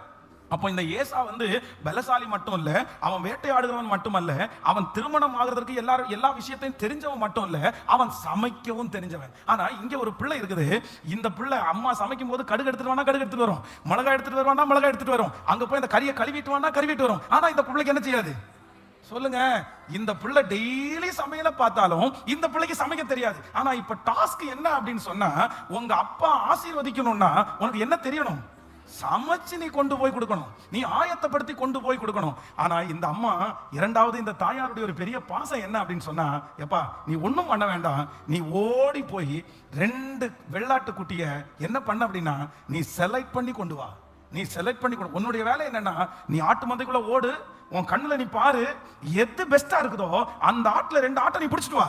சமைக்கிற வேலையை யார் பாத்துக்கிற, நான் பாத்துக்கிறேன். உங்க அப்பாவுக்கு காரம் ஜாஸ்தியா வச்சா பிடிக்குமா பிடிக்காதான்னு எனக்கு தெரியும், புளி சேர்க்கணுமா சேர்க்க கூடாதுன்னு எனக்கு தெரியும். இத்தனை வருஷம் உங்க அப்பா கூட சேர்ந்து குப்பை கொட்டுறேன், எனக்கு உங்க அப்பாவுடைய சமையல் தெரியாதா? நான் பாரு இன்னைக்கு சமைச்சு கொடுக்கிற சமையல்ல உங்க அப்பா மிரண்டு போய் உன்னை ஆசீர்வதிக்க போறாரு. அப்போ நான் நம்புறேன், சின்ன டாஸ்க் எல்லாம் தன்னுடைய பிள்ளையினுடைய கையில கொடுத்துட்டு பெரிய காரியத்தை தன்னுடைய பிள்ளைக்காக ஆயத்தப்படுத்துகிறது தான் யாருன்னா தாயினுடைய அன்பு. நான் நம்புறேன் இன்னைக்கு ஒரு தாய் நம்மை உயர்த்தும்படியாய் ஒரு தாய் நினைக்கிறாங்க, நம்மளை ஆசீர்வதிக்கும்படியாய் ஒரு பரிசுத்த ஆவியானவர் என்கிற ஒரு தாய் வந்திருக்காங்க. அந்த தாய் என்ன சொல்றாங்கன்னா, உனக்காக நான் ஆயத்தம் பண்ணுகிற தேவன். உங்க பிள்ளைகளுக்காக ஆண்டவர் ஆயத்தம் பண்ண போறாரு. கர்த்தர் சொல்கிறார், குதிரை யுத்த நாளுக்காக ஆயத்தமாக்கப்படும், ஜெயமோ கர்த்தரால் வரும். வாலிப தம்பி, முயற்சி எடுக்க வேண்டியது உன்னுடைய கடமை. நீ செய்ய வேண்டியதை தைரியமாய் நீ செய். நீ சோம்பேறியா இருந்திர வேண்டாம், நீ சும்மா இருந்திர வேண்டாம். கர்த்தர் வாக்கு கொடுக்கிறார், உன்னால முடிஞ்சது நீ போய் ஆட்டு மந்தைக்குள்ள ஓடி ஆடை எடுத்துட்டு வரதுக்கு உனக்கு தெரியும்ல, அந்த காரியத்தை நீ செய். மற்ற காரியத்தினுடைய ஆயத்த பணிகளை அந்தந்த நேரத்தில் வழி திறக்க வேண்டிய இடத்துல கர்த்தர் உங்களுக்கு ஆயத்தம் பண்ணி வைத்திருக்கிறதை உங்க கண் காணல, உங்க காது கேட்கல. இத்தனை ஆண்டுகளாய் உழைத்துக் கொண்டிருக்கிற ஆண்டவருடைய பிள்ளையே, கர்த்தர் உனக்காக ஆயத்தம் பண்ணி கொண்டிருக்கிறார். கர்த்தர் ஆயத்தம் பண்ணி வைத்திருக்கிற அந்த மகிமையை நிச்சயமாய் காண்பீர்கள். ஹல்லேலூயா. கைகளை அசைத்து ஒரு ஹல்லேலூயா சொல்லலாம். ஆமென். இந்த ஒரு வாரமாக நம்முடைய சர்ச்சில் வந்து விபிஎஸ் நடக்குது, சிறுவர்கள் கொண்டாட்டம் நடக்குது. டீன்ஸுக்காக 2 இயர்ஸா தனியா ஆரம்பிச்சு அவர்களையும் நடத்தி கொண்டிருக்கிறோம். அப்ப நிறைய பேர் இந்த இதுல பார்க்க வந்த வெளியூர்லாம் நிறைய பேர் வந்தாங்க. வந்தவங்க எல்லாம் என்ன பார்க்கும்போது பார்த்து முடிச்சுட்டு, பாஸ்டர் ரொம்ப நல்லா செய்றீங்க, இந்த ஊழியத்தை ரொம்ப நல்லா செய்றீங்க, இவ்வளவு விஷயத்த செய்றீங்களே, எங்களுக்கு ரொம்ப நல்லா இருக்கு, பெருமையா இருக்கு, சந்தோஷமா இருக்குது அப்படின்னு சொன்னாங்க. ஆண்டவருடைய ஊழியத்தை நீங்க ரொம்ப நல்லா செய்றீங்கன்னு இன்னைக்கு என்கரேஜ் பண்றாங்க. இந்த ஒரு வாரத்திலே கிட்டத்தட்ட ஒரு 10 பேர் அப்படி என்கிட்ட சொல்லியிருப்பாங்க. ஆனா உண்மையிலே இந்த வருஷம் வந்து நான் பாத்தீங்கன்னா என்ன பெருசா ஒண்ணும் செய்யல, எல்லாரையும் வழி நடத்தி இப்படி பண்ணுங்க இப்படி அவ்வளவுதான் செஞ்சனே தவிர நான் போய் ஸ்டேஜ்ல நின்று ஆடவோ, நான் வேர்க்க சொல்லவோ அப்படியெல்லாம் ஒண்ணும் இல்லை. ஆனா 20 வருஷத்துக்கு முன்னாடி 2005ல இந்த ஊழியம் ஆரம்பிக்கும் போது இன்னைக்கு செஞ்சதில்லை, அன்னைக்கு கர்த்தர் கொடுக்கிற அந்த 100 ஸ்டூடெண்ட்டுக்கு டான்ஸ் ஆடி பாட்டு பாடி தொடச்சு அவங்களுக்கு ஜூஸ் கலக்கி கொடுத்து மொத்த வேலையும் எந்த எதிர்பார்ப்பும் இல்லாம எனக்கு என்ன செய்ய முடியுமோ அன்னைக்கு செய்திருக்கிறோம். நான் நம்புறேன், அன்னைக்கு செஞ்சதை ஆண்டவர் பார்த்து இன்னைக்கு ஒரு தாய் எனக்காக இவ்வளவு பெரிய காரியத்தை உருவாக்கி இத்தனை லீடர்ஸை கர்த்தர் கொடுத்து இத்தனை டீச்சர்ஸை கர்த்தர் கொடுத்து அதை வழி நடத்தக்கூடிய காரியத்தை அன்னைக்கே ஆயத்தப்படுத்தி இருக்கிறாரு. அன்னைக்கே ஆயத்தப்படுத்தி இருக்கிறார். மகனே மகளே, நான் கர்த்தர் சமூகத்துல சொல்றேன், இன்னைக்கு நீங்க செய்யற காரியத்தை தட்டி கொடுக்கிறதுக்கு யாரும் இல்லாம இருக்கலாம், என்கரேஜ் பண்றதுக்கே யாரும் இல்லாம இருக்கலாம். உங்க அப்பாவுக்கு சொன்னா புரியல, உங்க அம்மாவுக்கு சொன்னா புரியல, உன்னுடைய விஷன் என்னன்னே யாருக்குமே தெரியல. எல்லாரும் முட்டுக்கட்டையா நிக்கலாம், எல்லாரும் குறுக்க நிக்கலாம், ஐயோ யாருமே இல்லையான்னு நினைக்கலாம். ஆனா கர்த்தர் சொல்லுகிறார், நீ உன் பலத்தோட செய்ய வேண்டியதை செய். உனக்காக கர்த்தர் ஆயத்தம் பண்ணி கொண்டிருக்கிறார். நீ ஒரு விதை போடும்போது கர்த்தர் உனக்காக இன்னொரு காரியத்தை செய்வதற்கு. ஹalleluya. உன் ஆதாரத்தை தண்ணீர்கள் மேல் போடு, அநேக நாட்களுக்கு பின்பு அதனுடைய பலனை காண்பாய். ஹalleluya. ஏசப்பாட்ட ஒரு ஸ்கீம் இருக்குது, ஏசப்பாட்ட ஒரு ஸ்கீம் இருக்குது. இவங்க சொல்ற ஸ்கீம் எல்லாம் இல்ல, ஒரு ஸ்கீம் இருக்குது. என்ன அப்படின்னு சொன்னா, நீங்க ₹1 போட்டீங்கன்னா அங்க உங்களுக்கு ₹10 விழும். சேர்த்து எவ்வளவு ரூபாய் ஆயிடுச்சு சொல்லுங்க? ₹11 ஆயிடுச்சு. நாங்க ஒரு ஸ்தாபனத்துல நான் ஒரு ஸ்தாபனத்துல ஊழியக்காரனா இருக்கும்போது, இந்த ஊழியக்காரங்க எல்லாம் ரொம்ப சிக்காகிறதுனால அந்த ஸ்தாபன தலைவர்கள் வந்து ஒரு முடிவெடுத்தாங்க. அப்படின்னா மாசம் ₹300 நீங்க கட்டுங்க, நாங்க வந்து ₹50 மாசம் போட்டுருவோம். உங்களுக்கு போட்டு ஒரு இன்சூரன்ஸ் மாதிரி பண்ணி அதுல நீங்க ஏதாவது ட்ரீட்மெண்ட்னா பாத்துக்கலாம் அப்படின்னு சொல்லிட்டு, நாங்க ₹300 போடலாம், அவங்க ₹50 அதான் போட முடியும். அந்த ₹50 போடுறதே பெரிய விஷயம் தான், சந்தோஷமான விஷயம். ஆனா நம்முடைய ஆண்டவர் அப்படி அல்ல. நீங்க 300 போட்டீங்கன்னா அங்க ₹400 போடுற கர்த்தர். அதான் ஆண்டவர் சொல்ற, இன்னைக்கு நீங்க விதைச்சிருங்க. நீங்க விதைக்கிறது மட்டும் இல்ல, அவர் உங்களுக்காக ஆயத்தம் பண்ணி இருக்கிற தேவன். ஹalleluya.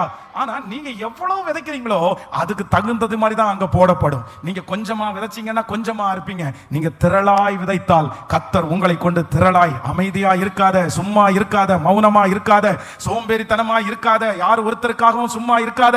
கர்த்தர் ஆசீர்வதிக்கிற காலம் ஆரம்பமாகிவிட்டது, எழுப்புதலின் காலம் ஆரம்பமாகிவிட்டது.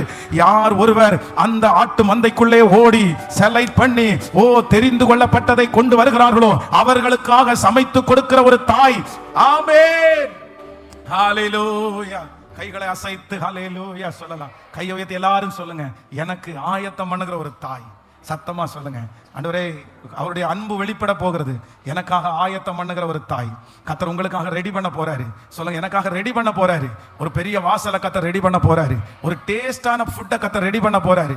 உங்களுக்கு பிளஸிங் உண்டு பண்ணுகிற ஒரு ஃபுட்டை கர்த்தர் ரெடி பண்ண போறாரு. நல்ல ஆமென் விசுவாசத்தோட, எனக்கு ஒரு தாய் உண்டு, எனக்கு ஒரு தாய் உண்டு. உன் எதிர்காலத்தை கர்த்தர் ஆயத்தம் பண்ண போறாரு. உங்க வருங்கால கணவனார கர்த்தர் ஆயத்தப்படுத்துறாரு. உன் பிள்ளைக்கான எதிர்கால ஆமென் மனைவியா இப்ப ஆண்டவர் ஆயத்தப்படுத்துகிறார். அம்மா ஆயத்தப்படுத்துகிறார். சொல்லுங்க, ஆயத்தப்படுத்துகிற தேவன் எனக்காக ஆயத்தம். எத்தனை பேர் ஜெபம் பண்றீங்க? எத்தனை பேர் ஜெபம் பண்றீங்க? எனக்கு இந்த செய்தி ரொம்ப பிடிச்சிருச்சு. ஆமென். ஒரு அம்மா எனக்காக என்ன பண்றாங்கன்னா, பரலோக தகப்பனார் எனக்காக அவர் என்ன பண்றாருன்னா ப்ரிப்பரேஷன் பண்றாரு. ஹalleluya.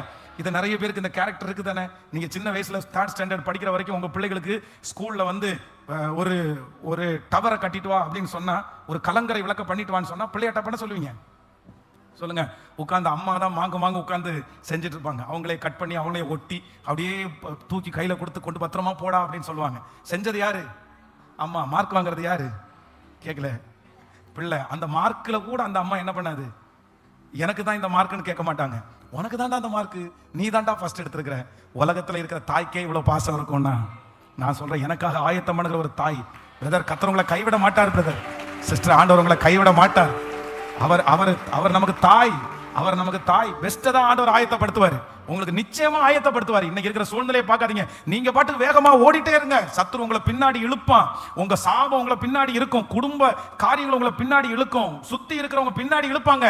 நீங்க அஞ்சவே அஞ்சாதீங்க. அப்படிதான் இந்த உலகம் பின்னாடி இருக்கும். ஆனாலும் உங்களை எழும்ப பண்ணுகிற கர்த்தர் சொல்கிறார், நீ ஓடு. நீ ஆட்டு மந்தைக்குள்ளே ஓடு. அங்கே உனக்கு எது ரொம்ப பிடிக்குதோ அதை கொண்டு வா.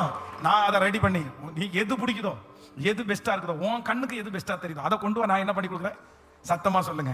இப்போ நல்லா கவனிச்சுங்க. ஒரு பிள்ளை ஆட்டு மந்தைக்குள்ள ஓடுது. இல்ல நீ ஒரு கோழி பண்ணைக்குள்ள ஓடுறீங்கன்னு வச்சுங்களேன். ஆடெல்லாம் ரொம்ப பெருசா இருக்கும். நமக்கு ஒரு கோழி, நல்ல கோழி வளர்த்துருக்காங்க, உள்ள ஓடுறீங்க. உங்க அம்மா சொல்றாங்க, உனக்கு எந்த கோழி பிடிக்குமோ அந்த கோழியை பிடிச்சிட்டு வாடா, உனக்கு சமைச்சு தர்றேன்னு சொல்றீங்க. சிலர் பார்த்த உடனே இருக்குது படா சைஸா பார்த்து பிடிச்சிட்டு வருவாங்க. அதை கறி சமைச்சு கொடுத்தாங்கன்னா கல்லு மாதிரி இருக்கும், நாறு மாதிரி இருக்கும். என்ன இப்படி இருக்குன்னு. ஆனா அந்த அந்த கோழியிலே செலக்ட் பண்ற ஒருத்தங்க இருக்காங்க. யார் அப்படின்னா, எந்த கறி டேஸ்டா இருக்கும் அப்படின்னு செலக்ட் பண்ணுவாங்க. செலக்ட் பண்ணி அந்த பிஞ்சு கோழியா பார்த்து, இப்பதான் ரெடியா இருக்கிற பொட்டை கோழியா பார்த்து அதை பிடிச்சிட்டு கொடுத்தாங்கன்னா கறி எப்படி இருக்கும்? உங்க மீன் குழம்பு நீங்க சமைக்கிறதுனால டேஸ்ட் மட்டும் கிடையாது, உள்ள இருக்கிற மீன் நல்லா இருந்தாதான் குழம்பு என்ன வரும். சத்தமா சொல்லுங்க. நான் சொல்ல வரது உங்களுக்கு புரியுதா? உங்களுக்கு தரிசனம்ன்றது நீங்க பொட்டக்கோழியை பிடிக்கிறீங்களா இல்ல சேவலை பிடிக்கிறீங்களா அப்படின்றது யார் கையில இருக்குது? அம்மாவுக்கு என்ன வேலை? நீ கொண்டு வா, மகன் நீ வந்து என்ன ஆகணும்ன்றத கர்த்தர் யார் கையில கொடுத்திருக்காரு? உங்க கையில கொடுத்திருக்காரு. நீ டிசைட் பண்ணிக்கோ. உங்க எதிர்காலத்தை கர்த்தர் உங்க கையில கொடுத்திருக்காரு. உன்னுடைய வளர்ச்சியை ஆண்டவர் உங்க கையில கொடுத்திருக்காரு. உங்க விஷனை உங்க கையில கொடுத்திருக்காரு. அந்த விஷனை மனசுல சுமந்துட்டு ஏசப்பாட்ட கொண்டு போய் நீ எதையுமே யோசிக்காத. இதை சமைக்க முடியுமா முடிக்காதான்னு கேட்காதீங்க. அது எவ்வளவு பெரிய படா சைஸா இருந்தாலும் அவரால் என்ன பண்ண முடியும்? ஒன்னு அடுப்புல வச்சு செய்வாரு, இல்லைன்னா தந்தூரில வச்சு செய்வாரு. அவருக்கு அது பெரிய விஷயமே இல்லை. ஏன்னா அவர் மாஸ்டர். அவருக்கு குக்கிங் தெரியும். அவருக்கு நல்லாவே குக்கிங் தெரியும். உங்களை விட அவர் பல மடங்குல ஞானவான். அவர் ஒண்ணும் இல்லாதவங்களை குக் பண்ணி அவ்வளவு பெரிய ஆசீர்வதித்த தேவனுக்கு நீங்க கொண்டு வந்தது குடிச்சு சமைச்சு கொடுக்கறதுக்கு அவருக்கு. அதனால உங்க விஷன் அதான். அவங்க அம்மா என்ன சொல்றாங்கன்னா, நீ ஓடு, ஆட்டு மந்தைக்குள்ள ஓடு, அங்க எது பெஸ்டா இருக்குது, உனக்கு எது நல்லா கண்ணுக்கு தெரியுது, அதை என்ன பண்ணிட்டு வா, எதையாவது ஒண்ணு பிடிச்சிடுவான்னு சொல்லல.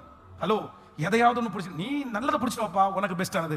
அப்ப நான் என்ன யாக்கோபு தேடி இருப்பாரு. ஏன்னா இவருக்கு எப்பவுமே நல்லது கிடைக்கும். இவங்க அப்பாவும் அப்படிதான் கத்து கொடுத்துருக்காரு. பலவர்ண அங்கேயே போட்டு கத்து கொடுத்ததுனால பெஸ்டா ஒன்ன பிடிச்சி கொடுத்துட்டு வந்தோடனே கறி அவ்வளோ டேஸ்டா இருக்குது. உங்க எதிர்காலம் அப்படியே அமைவதாக. கைகளை அசைத்து ஒரு ஹல்லேலூயா.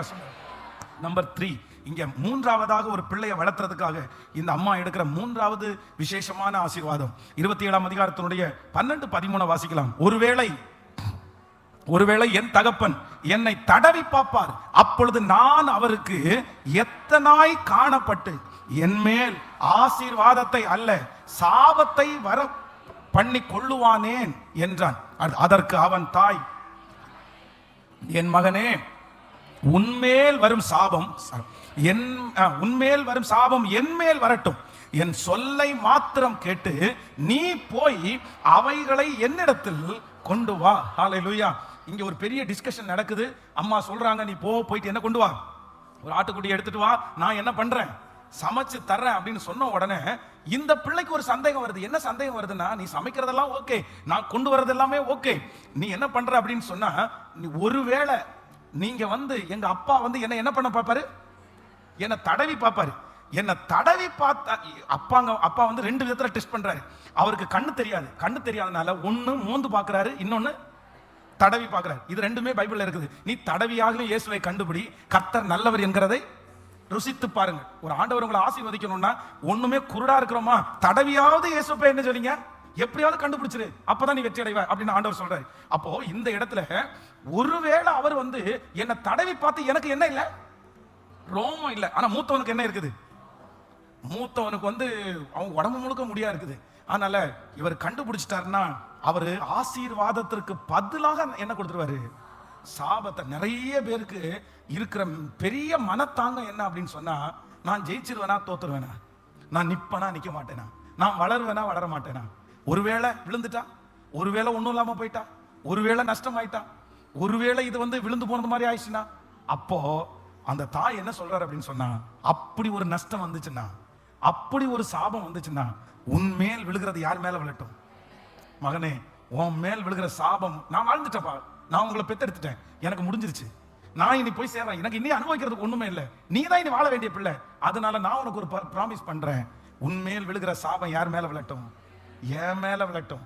சோ தைரியமே இல்லாம, முயற்சியே எடுக்க முடியாம, முயற்சி எடுக்கிறதுக்கு முன்னாடியே தோத்து போயிருவேணுன்ற ஒரு பயத்தோட இருக்கிற ஒவ்வொரு வாலிப தம்பிக்கும் தங்கச்சிக்கும் பெரியவங்களுக்கும் பிரதர்ஸும் சிஸ்டர்ஸுக்கும் இன்னைக்கு ஒரு தாய் உங்களை ஆசீர்வதிக்க விரும்புறாங்க. அந்த தாய் எந்த தாய் அப்படின்னு சொன்னா, அவர் சொல்றாரு, நீ நஷ்டப்பட்டா எனக்கு தான்ப்பா நஷ்டம், அவருக்கு தான் நஷ்டம், அவருக்கு தான் நஷ்டம். ஆண்டவர் சொல்றாரு, நீ தைரியத்தோட செய், நீ தைரியத்தோட நில்லு, நீ ஒன்னும் இழக்க போறதில்ல, அப்படியெல்லாம் ஒண்ணும் வராது, அதை நான் ஏற்றுக்கொள்றேன், அந்த நாளை நான் ஏற்றுக்கொள்றேன், உன்னை ஆசீர்வதிக்கிறதுக்கு என்னால முடியும்.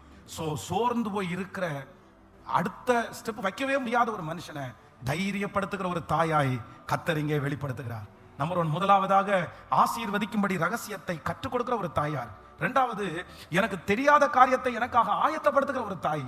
3வது, எனக்கு ஒரு தாய் இருக்கிறது, அவங்க என்னன்னா, மகனே, உன்மேல் வருகிற சாபம் என் மேல வரட்டும் அப்படின்னு சொல்லி. எந்த தாய் அப்படின்னா, தைரியப்படுத்துகிற தாய், தட்டி கொடுக்கிற தாய். இந்த ஆராதனை வேளையில நான் உணர்றேன், ஆமேன், தைரியமே இல்லாத பிள்ளைகளுக்கு கர்த்தர் தைரியத்தை தருவாராக, எதிர்த்து நிற்கிறதுக்கு உனக்கு தைரியத்தை தருவாராக, நீ துணிஞ்சு நிக்கிறதுக்கு ஆண்டவர் ஒரு தைரியத்தை தருவாராக, நீ இறங்குறதுக்கு ஆண்டவர் ஒரு தைரியத்தை தருவாராக. பல பேர் தோற்றிருக்கலாம், பல பேர் விழுந்திருக்கலாம், ஆனா உங்களுக்கு ஞானத்தோடு கூட அந்த தைரியத்தை கர்த்தர் உங்களுக்கு தருவாராக. ஞானம் இல்லாத தைரியம் விழுந்து போகும், ஆனா ஞானத்தோடு உள்ள தைரியம் கண்டிப்பாக விழுந்து போக முடியாது. எத்தனை பேர் ஆமோதிக்கிறீர்கள்? இந்த சத்தத்தை கேட்கிற யார் ஒருவர், யாராவது ஒருத்தருக்காக ஆண்டவர் பேசலாம். பாஸ்டர், எனக்கு ஆசை இருக்குது, எனக்கு தைரியம் இல்லை, எனக்கு ஏற்கனவே தோற்றதுனால எனக்கு தைரியம் இல்லை, எனக்கு காலடி எடுத்து வச்சுக்கிறதுக்கு பதட்டமா இருக்குது, நான் ஒருவேளை நஷ்டப்படுத்திட்டேன்னா, நான் ஒருவேளை 10 வருஷம் இப்படியே இருந்துட்டேன்னா, இல்லதும் உள்ளதும் என்ன விட்டு போயிடுச்சுன்னா நான் என்ன பண்ணுவேன்? இந்த தோல்வி வர்றதுக்கு முன்னாடியே தோல்வியை குறிச்ச பயத்திலேயே நிறைய பேர் ஸ்ட்ரகிள் ஆகி கிடக்கலாம், நிறைய பேர் கட்டப்பட்டு கிடக்கலாம். ஆனா ஆண்டவர் என்ன சொல்றாரு அப்படின்னு சொன்னா, இல்ல, தோற்கிறதையும் ஜெயிக்கிறதையும் குறித்து நீ என்ன பண்ணாத சொல்லுங்க. பக்கத்துல ஒரு 3 பேருடைய கையை பிடிச்சு சொல்லுங்க, ஜெயிக்கிறதையும் தோற்கிறதையும் குறித்து நீங்க கவலைப்படாதீங்க, சக்சஸ் ஆகிறத குறித்து நீங்க கவலைப்பட வேண்டாம். ஆமென். ஜெயிச்சா வெற்றி, ஜெயிக்கல அப்படின்னு சொன்னா பாடம், அவ்வளவுதான். அதுல ஒரு பாடத்தை கத்த நமக்கு கேட்கல. சத்தமா சொல்லுங்க. எல்லாமே நன்மைக்கு தான், எதுவுமே தீமைக்காக எல்லாம் வராது. எனக்கு என்ன ஆச்சரியம் என்ன அப்படின்னா, 18 வயசுல ஒரு பையன் வந்து ஜெய் ஜெய் ஜெய் ஏதோ பண்ணண்டா ஏதோ பண்ணணும்னு கேட்டா, இல்ல நான் தோத்துருவேனோன்னு எனக்கு பயமா இருக்குது. 18 வயசுல நீ எத்தனை தோல்வியை நீ பார்க்கணும் தெரியுமா? நீ ஒரு தோல்வியே இல்ல, எல்லாத்துலயும் நீ ஜெயத்தை பாத்திர முடியாது. பிறந்ததுல இருந்து ஜெயத்திலேயே உன்னால வாழ்த்த முடியாது. உன் வாழ்க்கையில கண்டிப்பாக ஒரு தோல்வியாவது நீ என்ன பண்ணிதான் ஆகணும், சந்திச்சுதான் ஆகணும், சந்திச்சுதான் ஆகணும். அந்த தோல்வியை இன்னைக்கு ஆண்டவர் சில இடத்துல உங்களுக்கு தோல்வியை கொடுக்கிறாருன்னா, நீ அடுத்து சந்திக்க போகிற தோல்வியில பலமா இருக்கணுன்றதுக்காக தான் இந்த தோல்வியை ஆண்டவர் அனுமதிக்கிறாரு. தோல்விகள் வரும், ஆனா அதற்கு பின்பாக அந்த தோல்வியை மறக்கிற அளவிற்கு வெற்றியை கொடுக்கிறதற்கு கர்த்தர் வல்லவரா இருக்கிறார். ஹல்லேலூயா. ஒவ்வொரு அம்மா அப்பாவும் இப்ப ஜெபிக்கணும். என்ன ஜெபிக்கணும்னா, என் பிள்ளைக்கு என்ன கொடுங்க, என் பிள்ளைக்கு என்ன கொடுங்க? முதல்ல இறங்குறதுக்கு ஒரு தைரியம் கொடுங்க, குதிக்கிறதுக்கு ஒரு தைரியம் கொடுங்க. ஆமென். குதிச்சாதான் ஆழமா இல்லையானே கண்டுபிடிக்க முடியும். செத்து போயிருமே பாஸ்டர் நினைக்காதீங்க, என்னை காப்பாத்துறதுக்கு கர்த்தர் இருக்கிறார். சொல்லுங்க ஆமென், சொல்லுங்க பார்க்கலாம். நீ ட்ரை பண்ணி தான் பாருப்பா, நீ ட்ரை பண்ணி தான் பாருப்பா. சும்மாவே எப்படி இருப்ப? ஏதாவது ஒரு காரணம் சொல்லிட்டு எப்படி இருப்ப? ட்ரை பண்ணவே இல்லை, ட்ரை பண்ணவே இல்லாம நான் வந்து பயமா இருக்கு பயமா இருக்கு பயமா இருக்குன்னா கோபம் தானே வரும். நான் நினைக்கிறேன், இந்த பயமா இருக்குன்னு சொல்லும் போது ஆண்டவர் எனக்கு, உங்க அம்மா அப்பாவுக்கு மட்டும் கோபம் வராது, யாருக்கும் கோபம் வரும். கேட்கல? இதுக்கு என்ன வசன ஆதாரம்? என்ன வசன ஆதாரம் இருக்கு சொல்லுங்க? பயமா இருக்குன்னு சொல்லும் போது அம்மா அப்பாவுக்கு மட்டும் இல்ல, ஆண்டவருக்கும் கோபம் வரும்ன்றதுக்கு என்ன வசன ஆதாரம்? ஏதாவது ஒரு சம்பவத்தை சொல்லுங்க. மோசே ஆண்டவரை பார்த்து என்ன சொன்னா? பயமா இருக்கு, என்ன அடிச்சிருவாங்களோ, கொன்றுவாங்களோ, என் திக்குவாய் மந்தனாவோ, என்னால முடியாது.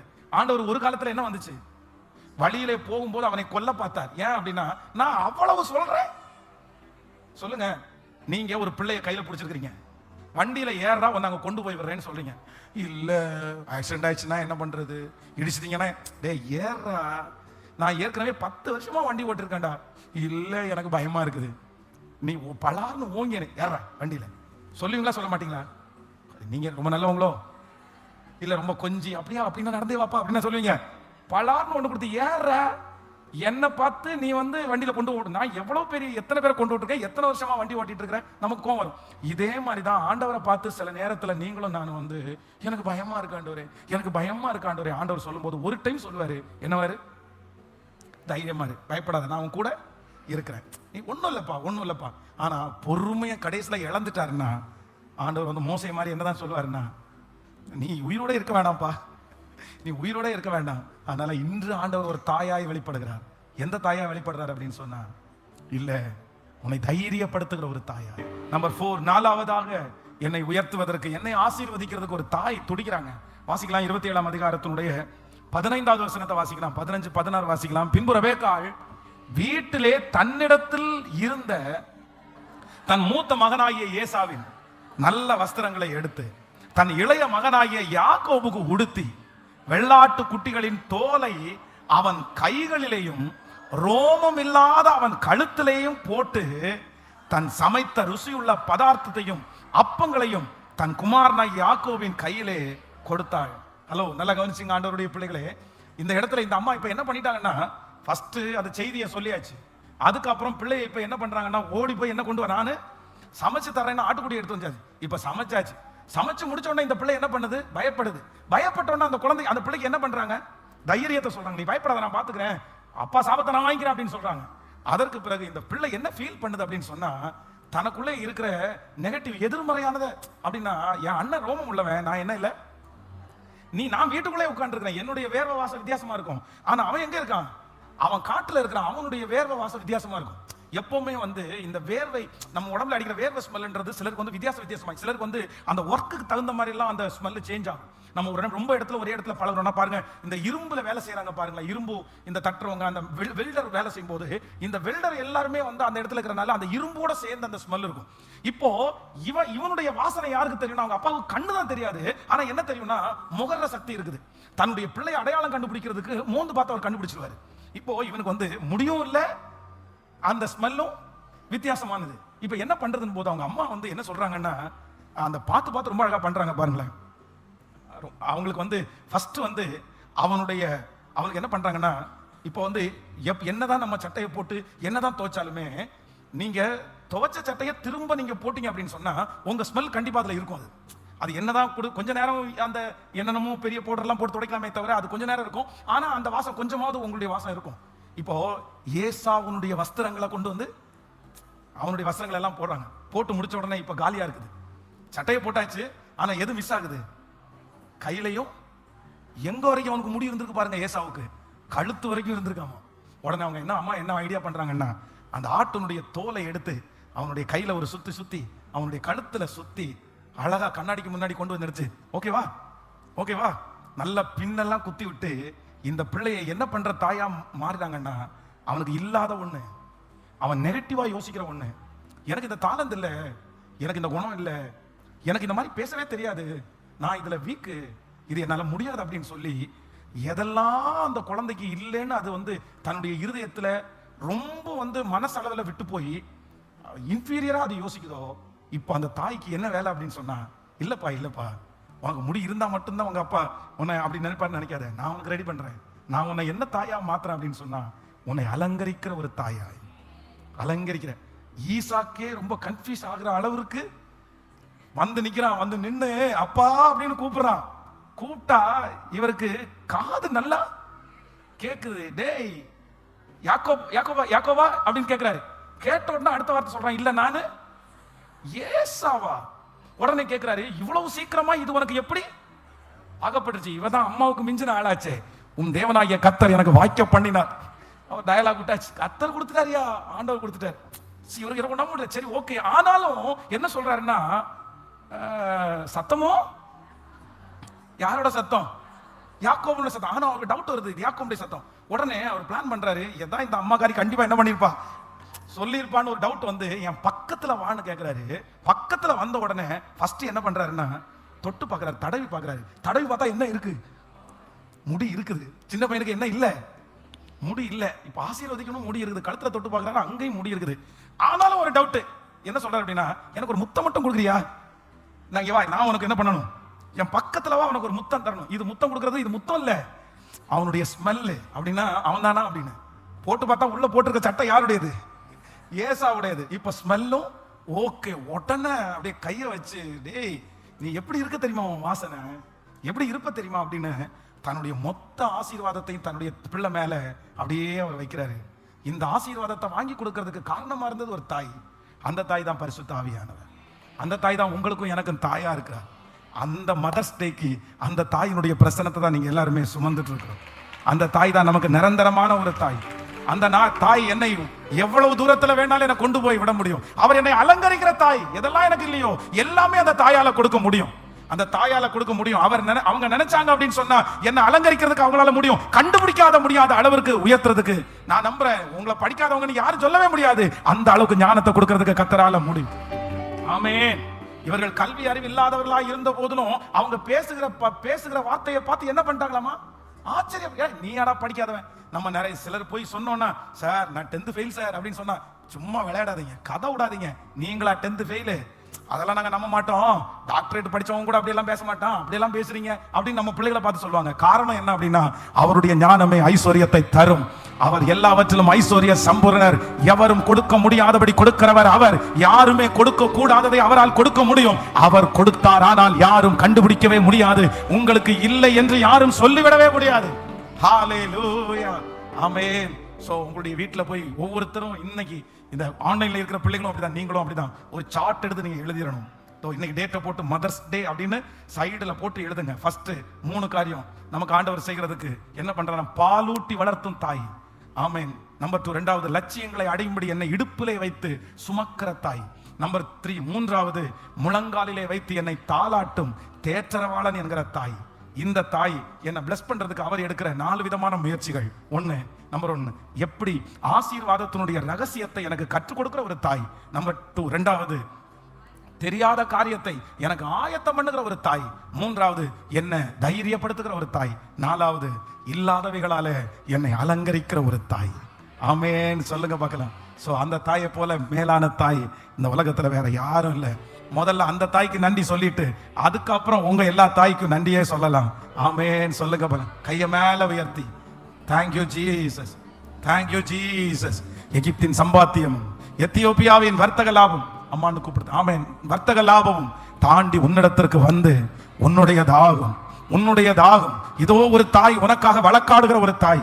இதோ உன்னுடைய தாய் நெஞ்சிலை அடித்துக் கொண்டு நிறைய பேர் சொல்லுகிறார்கள், எல்லாம் எங்களுக்குரியது, நாங்கள் தான் அதை அனுபவிக்க வேண்டும், நாங்கள் தான் அதை அரசாள வேண்டும், நீங்க வர முடியாது, நீங்க இருக்க முடியாது, உனக்கும் இதுக்கும் சம்பந்தமே இல்லைன்னு நினைச்சிட்டு இருக்கிற அந்த ஜனங்கள் மத்தியில அதிலிருந்து தட்டி உங்களிடத்திற்கும் உங்கள் பிள்ளைகளிடத்திற்கும் கொண்டு வந்து நான் நம்புறேன் அடுத்த ஜெனரேஷனுக்கு கர்த்தர் வாக்கு கொடுக்கிறார்.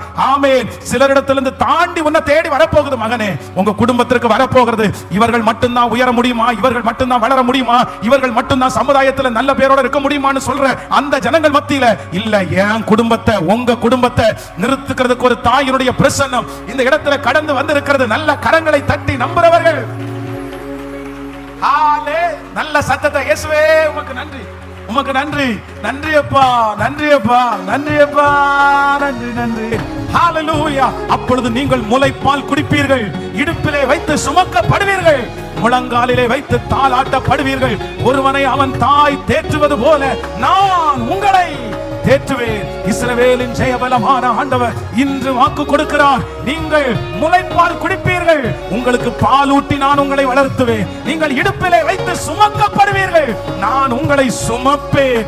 ஆமென். முழங்காலிலே வைத்து நீங்கள் தாளாட்டப்படுவீர்கள், நான் உங்களை ஆறுதல் படுத்துவேன். ஒருவனை அவன் தாய் தேற்றுவது போல நான் உங்களை தேற்றுவேன். நீங்கள் எருசலேமிலே, யுத்தம் நடக்கிற அந்த எருசலேமிலே, ஈட்டிகள் கிடக்கிற அந்த எருசலேமிலே, சூழ்நிலைகள் எதிராக இருக்கிற அந்த எருசலேமிலே நீங்கள் தேற்றப்படுவீர்கள். இன்றைக்கு ஆண்டவர் உங்களுக்கு ஒரு தேற்றுதலை கொடுக்கிறார். இது அம்மாட்டேந்து வந்ததில்லை, அப்பாட்டேந்து வந்ததில்லை, இது யாரும் கொடுக்க முடியாத தேறுதல். இனி ஒரு நாள் கூட அந்த காரியத்தை குறித்து வருத்தமே இல்லாத அளவிற்கு இன்றைக்கு ஒரு சிலரை கர்த்தர் தேற்றுகிறார். Thank you Holy Spirit. Thank you Jesus. Thank you Jesus. Thank you Jesus. Hallelujah. நீங்கள் முலைப்பால் குடிப்பீர்கள், நீங்கள் இடுப்பிலே வைத்து சுமக்கப்படுவீர்கள், நீங்கள் முழங்காலிலே வைத்து தாளாட்டப்படுவீர்கள். ஒருவனை அவன் தாய் தேற்றுவது போல நான் உங்களை தேற்றுவேன், நீங்கள் எருசலேமிலே தேற்றப்படுவீர்கள். இயேசுவின் மூலம் ஆமென். நான் அல்ல இயேசுவே என்னில் வாழ்கின்றார், இனி நான் அல்ல இயேசுவே